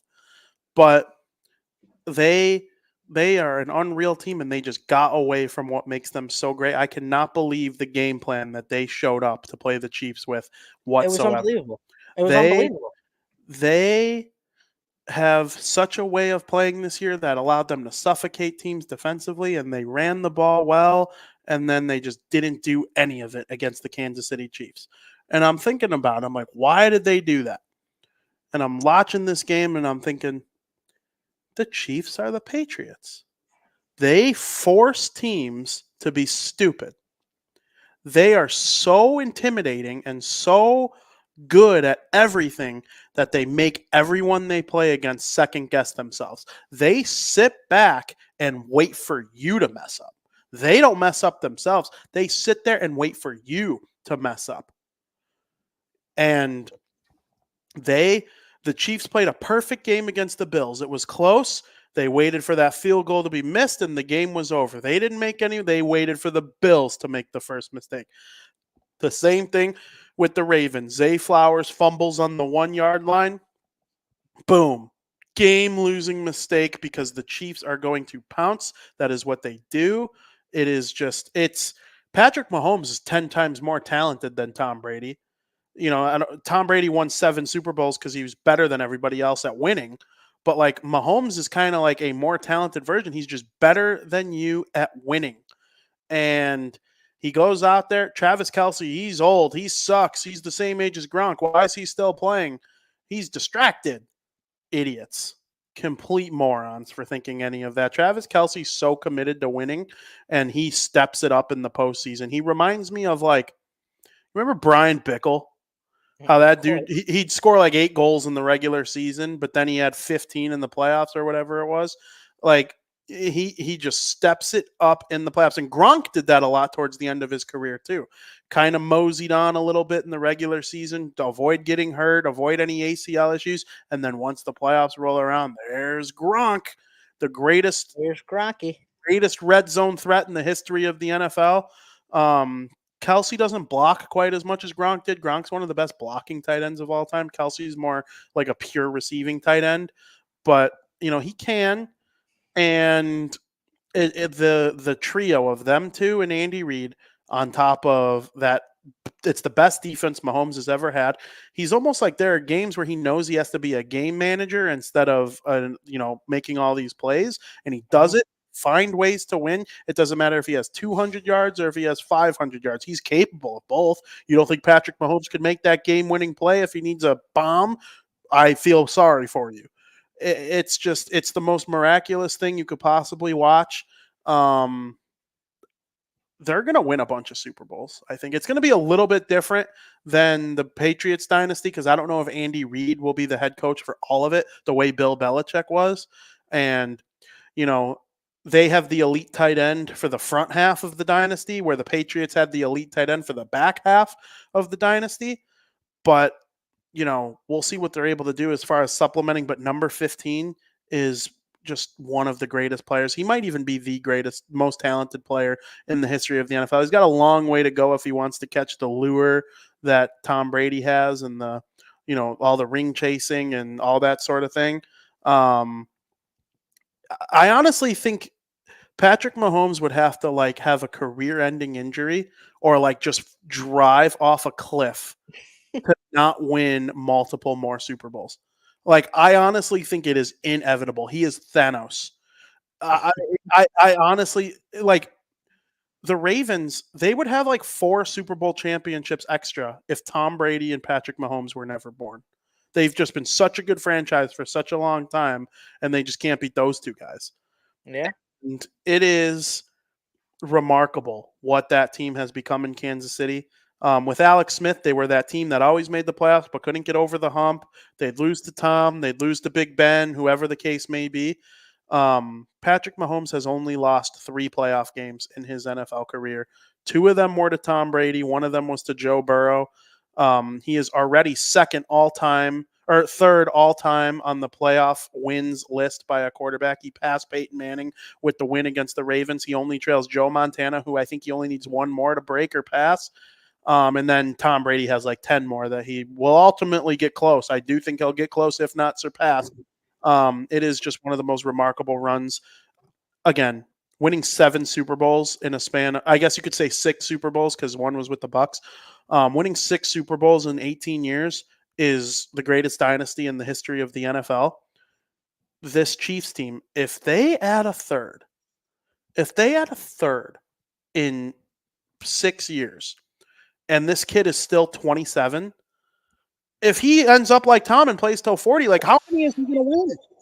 It is just crazy to me what they've become. I was kind of bummed out when Tom retired. I'm like, oh, or when he was getting older, oh, we're never going to see anything like this again. I no longer think that. I do think he is such a transcendent player. He's already a legend. He's such a dork, too. That's the funny thing about it. He moseys on his way from the huddle into the, the cadence. He walks like a goofball. He's got the thing with his brother and, it's the most, where Tom was like a robot. He looked like a guy who would go. He didn't eat tomatoes. Patrick Mahomes, he's kind of fat. There was a picture circulating of him on the internet with belly hanging out over the weekend. It's one of the craziest things. I'm all in on them. They're fun to watch. I know and I remember when I worked at Panera. I don't mention that very often that I used to work at Panera. I remember telling a coworker, yeah, everyone's going to hate the Chiefs in 4 years. They were about to win their first. I think it was the first time they were going to. I'm like, yeah, everybody's going to hate the Chiefs in 4 years. Here we are. They are that team that everybody hates, doesn't want to win, and all those people, I'm not going to choose to be like that because I chose not to be like that. I'm not going to bandwagon them the way that I did the Patriots when I was a kid. Tom Brady and the Patriots will always be my squad, not counting the Bears. But they are that team. They're not going to get under my skin because I know it's coming. I've already grieved the next 10 NFL seasons belonging to the Chiefs in some way, shape, or form. That's just the way we live now. It's the Chiefs NFL living in it. Yeah, I'm kind of a Chiefs hater, but it's just the way it is. You're a Chiefs hater, but you recognize. Yeah, I recognize them. I'm not saying they're bad, but it's like I do want somebody else to win. I'd like to see the Bills freaking win, beat them. Okay, and that's the thing that's interesting to me. So since Patrick Mahomes became a starting quarterback, only he, Tom Brady, and Matthew Stafford have won the Super Bowl. Mm-hmm. During Tom Brady's run, Peyton Manning got 2, Aaron Rodgers got 1, Drew Brees got 1, Ben Roethlisberger got 2, Eli got 2. A lot of the top level elite quarterbacks did win Super Bowls during Tom Brady's career. Really, the only super elite quarterback that didn't win one during that stretch was Phillip Rivers. Mm-hmm.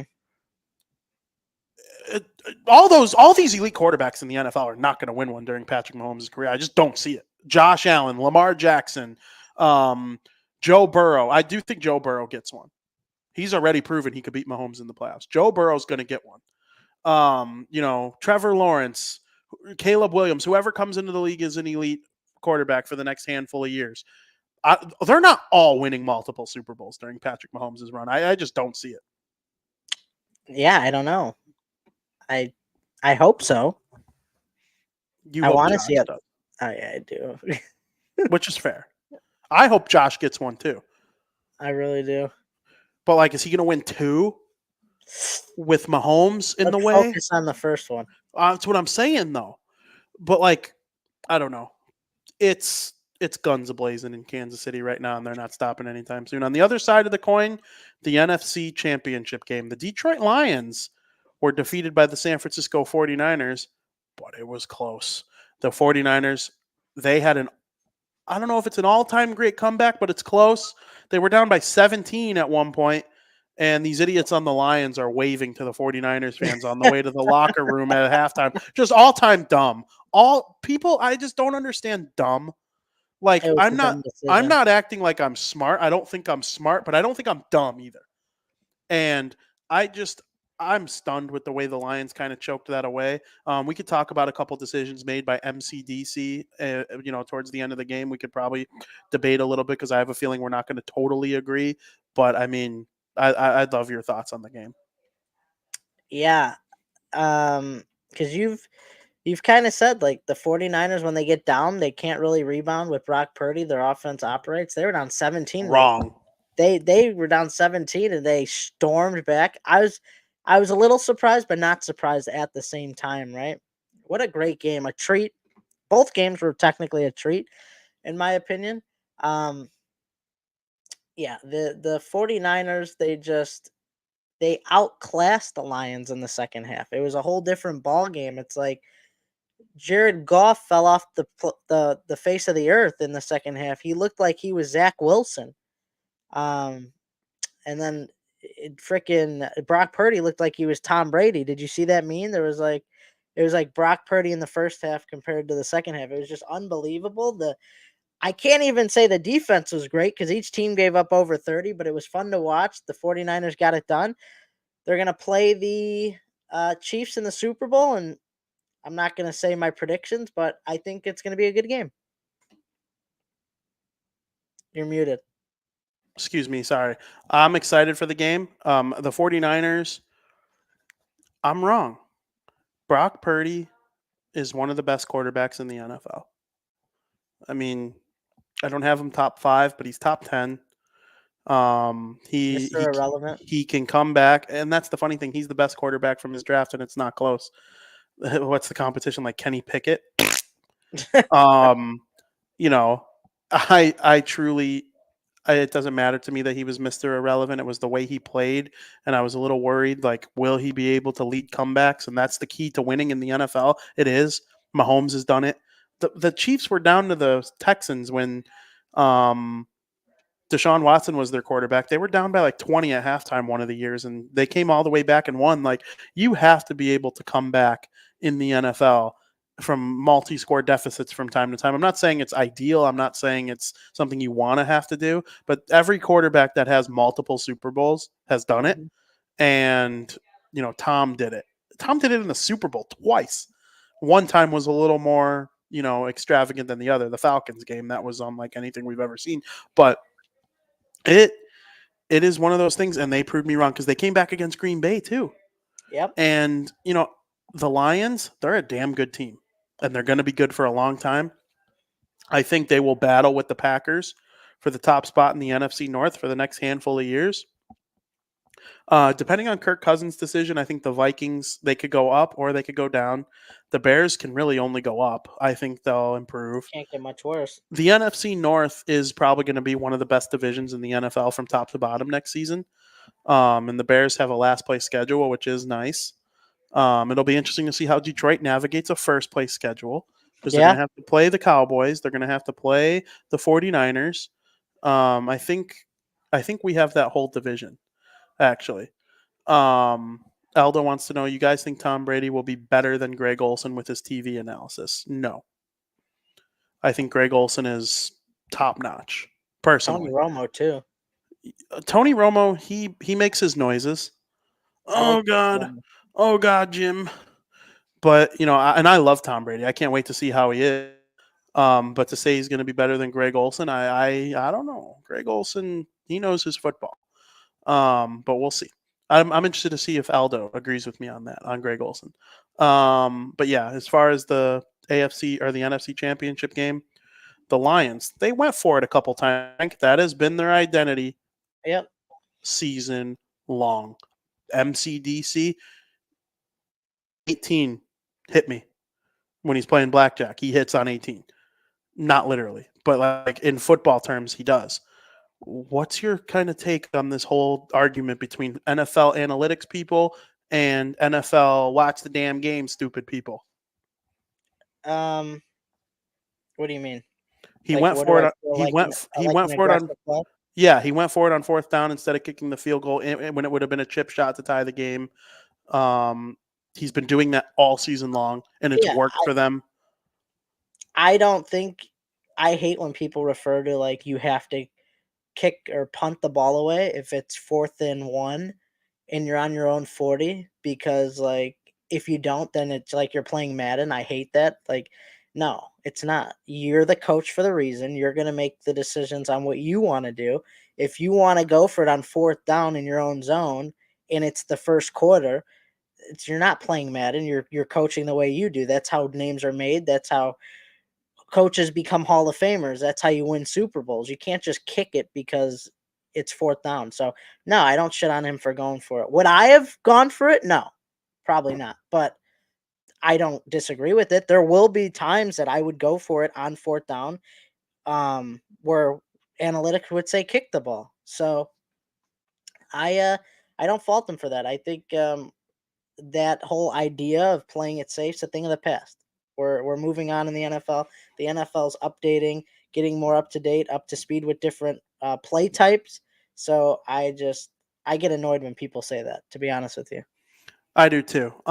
So people are gonna poo-poo on MCDC all off season long. My take is it's worked for them all. They want a freaking division title playing that aggressive style of football. They believe in what they're doing. He believed in their players, and the players didn't execute the play. It happens. I mean, now here's the thing that I think MCDC will learn over the next handful of years as a head coach. There are times where you can adjust what's working for you based on the situation of the game. I would have tied it. I would have tied the game. Me too. With a field goal instead of going for it and potentially missing and still being down. And then San Francisco came down and made it a 10-point game. Because then you would have had a chance to tie it with that touchdown that they got in the end, the Lions. Remember and that's another thing. I would have kicked, if being down 10, I would have kicked the field goal on first down and tried an onside kick, because you need an onside kick regardless and get it now. and get the 3 points out of the way quickly.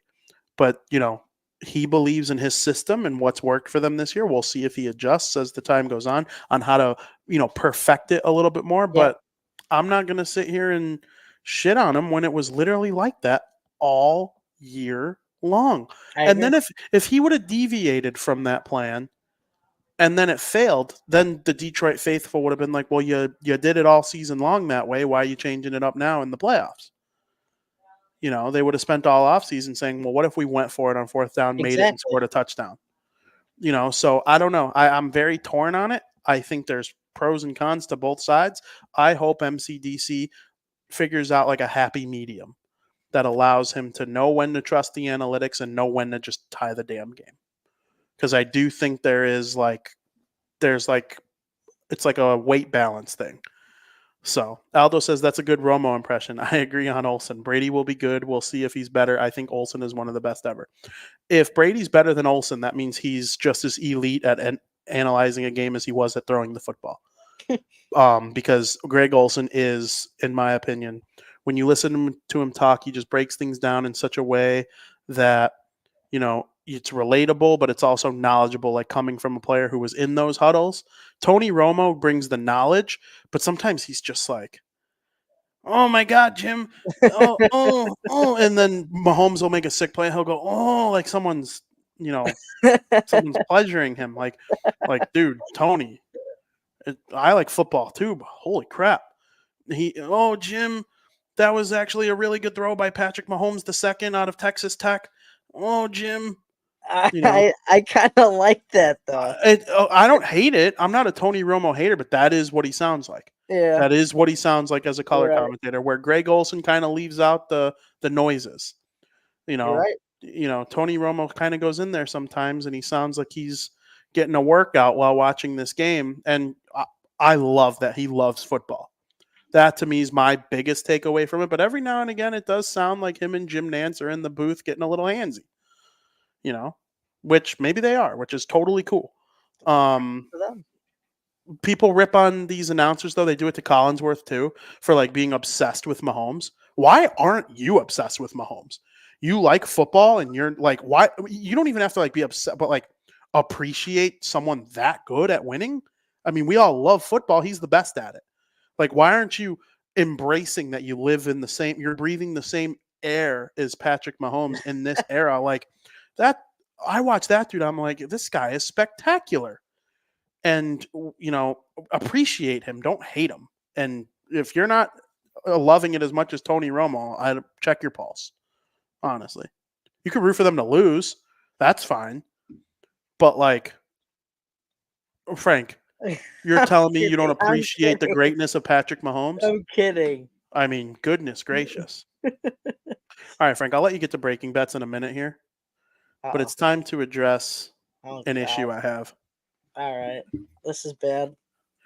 You know what's coming. I don't know exactly what's coming, but these people that go on Twitter or Facebook. I kind of know what or whatever, and they complain about Taylor Swift attending NFL games. Are you shitting me? What kind of joke of a human being do you have to be to get vehemently angry with a sport as a whole for showing one of the biggest pop stars in the history of the world on the television for a handful of seconds when her boyfriend scores a touchdown?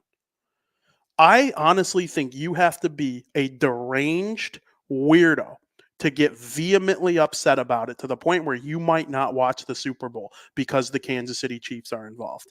I mean, where does your life have to go wrong for you to be that obsessed about it?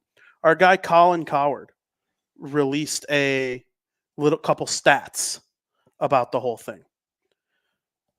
How many seconds on average do you think Taylor Swift is shown on a 3.5-hour NFL broadcast that the Chiefs are participating in?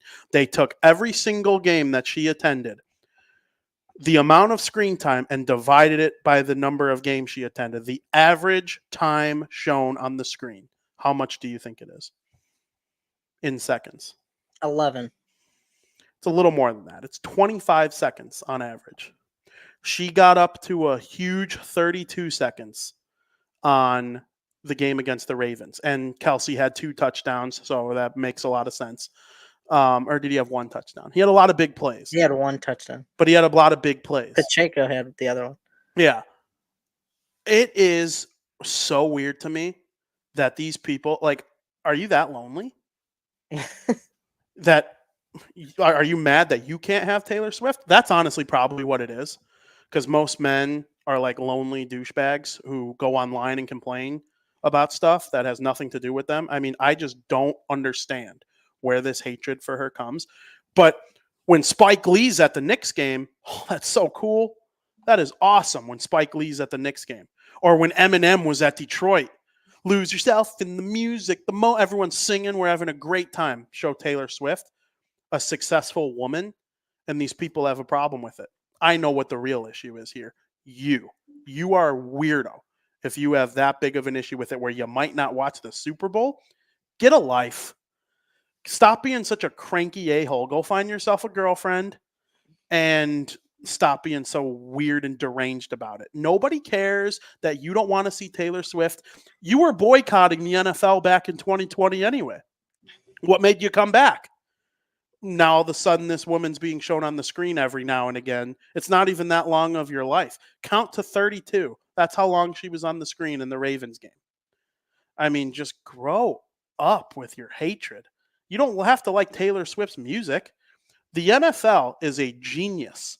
They are showing her she has estimated 300 million extra for the NFL in terms of jersey sales and revenue, due to her becoming part of NFL culture in the last 20 or 12 months or whatever the case may be. Travis Kelce's a good dude. He was on Pat McAfee earlier today just yucking it up with AJ Hawk and Pat McAfee. He doesn't even act like this guy who's dating this raging superstar. And do you know the effort she's going to put into going to the Super Bowl? She has a show in Tokyo the night before. It's a 12-hour flight, and she's got to make it back in time to be at Vegas for the start of the game. I mean, reevaluate your life. Colin also said it best in this way too. You can tell how deranged or delusional people are by what bothers them. If that bothers you that Taylor Swift attends a football game, get a life. Well, I mean, well said, VP. I mean, I'm sure you agree. You're a weirdo if you don't watch a game because the singer's at the game. I won't skip out on any game. And no matter what. And why is it okay for Kelsey to go to Kelsey's not going to the Grammys, but why would the NFL not want to show someone like that on the screen? They would be just as deranged as the people who hate it if they didn't show her when he scores touchdowns. What's wrong with them showing other fans in the stands? Do you know how much time the football is in motion on the 3.5-hour broadcast? There's 1 hour of a clock. How much of that clock is the football actually in motion on average this 2023 season? I don't even know. 18 minutes. They have to fill a 3.5-hour broadcast. They're showing Taylor Swift, and if you have a problem with it, get out. We don't want you anyway. Go back to boycotting the league like you were in 2020. Wow. Sorry. You know it's the same people, too. VP's cooking. Oh, I'm cooking. Oh, I hate it. VP's angry. I just don't get how lonely and weird and deranged you have to be that upset over a multi-platinum recording artist being shown. I'm not telling you to go listen to her music. I personally like it. But no music is for everyone. But to just vehemently hate someone, it's because she's a successful woman and you can't date her and you're pissed off about it. Get a life. Wow. Whew. VP. Facts are facts. Wow. Disgusting. Absolutely disgusting. And I can't wait to roast people all Super Bowl week about it. Nasty ass. I'm probably going to do the same rant next week too, so stay tuned. Freaking I hope she comes out and performs a song with Usher at halftime when the Chiefs have a 50-0 lead over the 49ers. And I hope if they win, the confetti's going down and she's the face of it all. No, it's not a prediction. It's not a prediction. but I can't put into words enough how much of a weirdo I think you are if you're mad about a woman attending a football game to support her soon to be family. And all the people, oh, they're not even really dating. It's a conspiracy relationship. You know, they're just doing it for the ratings and the money. Yeah, I'm sure the people saying that have real, proper, awesome relationships themselves. They live great, outstanding lives themselves. Mm-hmm. Sure. Weirdos. I'm pissed Wow. off. Wow. Horrible. Wow. Horrible. I just can't imagine being that lonely and miserable. Couldn't be me. You got nothing to say, VP. It's your rant. It's my rant. Taylor Swift. You know, after the season's over, I think she's doing another kick of the Eras tour, and then I imagine an album's coming soon. Midnight's came out what was that? November 2022. So like a new one's got to be somewhat in the works, I would think. A lot of traveling though in the last year. This is your time, brother. Brother, I mean, it's the number one story in going into the Super Bowl, probably. It's your time. It's my time. I'm done. My rant's over. Yeah. I got nothing to say. You don't disagree. I got nothing to say. Do you disagree? You hate seeing Taylor on the screen? I didn't say that. You hate. Oh, I didn't say that. all right, I Frank. just got nothing to say. I got nothing to say. He's got nothing to say. Hey, I know he's going to have plenty to say in America's favorite podcast segment of the week. Breaking Bets.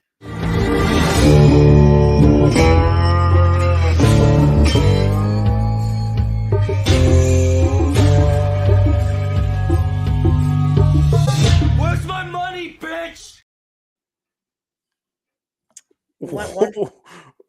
There's going to be an over-under on her screen time in the Super Bowl, 100%. right? I will be betting the over. 100%. Hell yeah. I hope it's the over. I hope it's the over by a minute. Last week we went 1 for 2. We won 1, lost 2, but we hit the big 10-unit banger Chiefs money line or Chiefs whatever plus whatever. I don't know. It was big. It was 10 units. So we're still at the same percentage, but we hit the big one. And VP, take a look when it scrolls around. You see it there. NFL's 2-1. Last year I started out 1-3. Well, this year I finished 3-1 in NFL. That would be funny. That would be funny. I mean, that NHL mark though. NHL's always the toughest, I feel like, to predict. I agree. I couldn't agree more. The freaking Kraken lost 3-0 or 2-0. Was it 3 or 2 to the Sharks yesterday? It's tough. Very, very tough to predict. Just give me 1 sec, VP, because I had to change something with one of my picks. But anyway, I'm ready. Hockey's going on an all-star break, but there's still hockey tonight. Still a little bit of hockey left to get your feet wet before the all-star break. We got the stinky, slumping Kings playing another slumping Nashville Predators team. This should be quoted as like the battle of the slumps. Both are playing well below average hockey right now. I don't know why the Kings are favored on the road with how bad they're playing, losing 14 out of their last 16 games. I feel like any problems the Kings are facing won't be dealt with until after the All-Star break. So my thoughts is that they're going to want to head into break as soon as possible, not even potentially give a full effort here. I would feel dumb passing up on a home underdog. I feel like it'd be a missed opportunity in my opinion, which is why we're going to roll with Predators money line at plus 100 for 1 unit. I think it's dumb. I think you're dumb if you take the Kings. Even if the Kings win, I think it's dumb that you took the Kings in this big of a slump with 1 game before the All-Star game break. Just doesn't make sense. So we'll see what happens there. My NBA pick of the day or the week. Got the Chicago Bulls, VP Chicago Bulls, facing off against the loss yesterday. What the hell? Tough loss, VP. They're facing the Charlotte Hornets, a significantly worse team than the Toronto Raptors, who they lost to yesterday. I think the Bulls are in for some bad news. I like the Hornets plus 2.5 here at minus 105. I'd bet to win 3 units on that one. I've always been a huge fan of fading a team on the second half of a back-to-back in the NBA. The numbers are there. Both of these teams stink. And with the Bulls winning the first 3 games of this season series, I see the Hornets coming out with a full swing to stop the Bulls in their tracks of trying to sweep the regular season series. We'll see if they could do it on the second half of a back-to-back. That's tough. I'll take the home points here at the Hornets in 2.5. Finally, my last pick, college basketball, because I'm saving for my Super Bowl pick for next week's Breaking Bets. Got number 18 Baylor traveling to Central Florida to play UCF. I'm rolling with Baylor money line minus 175, 3 units. It's a little tough on the road. It's a lot of juice there. Don't usually like to do that with the road team, but there's been a trend in college basketball this year with unranked home teams against ranked opponents have been faltering, whereas last year it was the unranked home team got the upset. It seemed like it's not happening that much this year. Baylor has the more talented roster by far. They haven't impressed me in conference play thus far this year, but they did take TCU to a triple OT game. They took Texas to the brink of defeat. Their shooting could sometimes be flat on the road. We've seen that. They're 1-2 on the road. But UCF, they have had a great regular season so far, but they haven't found their big win yet. And I don't know if it's necessarily going to come today. They are capable of doing that. So I'm more than okay with taking Baylor here on the road. So that's my pick. Baylor money line minus 175. Bet to win 3 units. That's it, VP. Hell yeah, Frank. Your graphic. Give yourself a little more credit. You're up to 50%. No. 4 wins, 8 losses. Oh, yeah, duh. I mean, I was thinking, do I do 4 out of 12? Yeah, no. I would. But I like the record, like 4 wins, 8 losses. You know what I mean? I'm just stupid. I say it all the time. I'm dumb.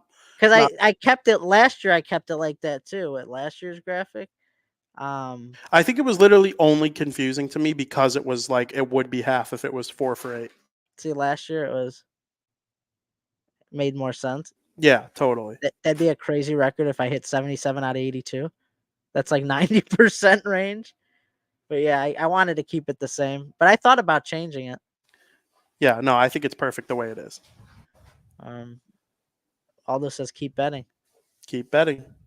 Go ahead, VP. Cook, Frank, cook. Maybe I'll jump in breaking bets next week with the Super Bowl coming up. That's my one betting day. VP's going to take some props. We'll have some. I might make breaking bets next week a Super Bowl only show and include some props in there. No NHL picks, no NBA. I might just focus solely on the Super Bowl next week. That makes sense with the game being a couple days away, but I mean, got to bet on the Gatorade color and how many seconds they're going to show Taylor Swift, and are there going to be more than one athlete shown in a commercial? I like those too. I got to be honest. Go ahead. You wouldn't guess what the favorite is for the Gatorade. Isn't it usually like yellow green? No. Well, it might be, but it's not this year. I'm stunned. Is it clear? Nope. What is it? Purple. That's a rare Gatorade. Yeah. That's always like a plus 800. That's the favorite? That must be someone on either team likes purple Gatorade and someone knows that or something. I don't know. But it's not the Chiefs have been here before. If they win, it ain't going to be no purple Gatorade. Let me tell you. Unless they got it's like the color of the Super Bowl logo, I think, but that's bullshit. That's not just because it's the color of the Super Bowl logo. That doesn't mean it's going to be orange or purple Gatorade. And I feel like my only issue, I feel like they don't show it as much anymore. They don't. You kind of got to look at a Twitter video to see like a side angle view. Yeah. It's like a thing of the past, kind of cheesy. Yeah. But I enjoy it. I would do it. Of course. No, I totally agree. Well, Frank, I can't wait to do the Super Bowl show next week. We're going to have a lot of 2 of the 3 periods will probably be dedicated to the Super Bowl next week. And like Aldo says, Super Bowl version of Breaking Bets should be a ton of fun. Very much looking forward to it. And anything else you got to get off your chest before we head on out of here? weather's warming up a little bit. Snow's starting to melt. Hockey's on For break. now. Feels like we're in summer. It does have like a springy vibe right now, but it's January 31st. Shit. Yeah, we still got all February. I love winter though, so I'm just Yeah, I don't mind. But February could absolutely still have a couple curveballs there for you, along with March. But I think there's better times ahead than in the past, weather-wise. that's Maybe. fair. We'll see. We've had blizzards in March and April before. Don't jinx it. I have no control. I have no control. That'd be cool if I did, though. No, Well, it wouldn't. Make sure you listen to the rest of the shows on the Barroom Network for the rest of the weekend. You got a bunch of NFL stuff coming up. It's Super Bowl time. It's not Super Bowl week quite yet, but we're getting there. A lot of these shows are going to be covering what's going on. Of course, the Chicago Bears have a big quarterback debate. Are they going to take Justin Fields and keep him? Are they going to draft a quarterback number 1 overall? Lots of discussion going on around the network, and some baseball coming back soon. Spring training's just a couple of weeks away, so we will be all in on that as well. And Frank and I will be back next Wednesday at 2 p.m. You can make sure you tune in and follow everyone on Twitter, at the King Bean on Twitter, at Vinny Parisi on Twitter. Follow at Barroom Network on Twitter for all the greatest updates and stuff going on with us. And Frank, it's been a great show. It has been a great show. A lot of fun. A lot of fun. And as always, to the fans in the chat, thank you very much, as always, for joining. We will see you next week. As always, thank you for listening.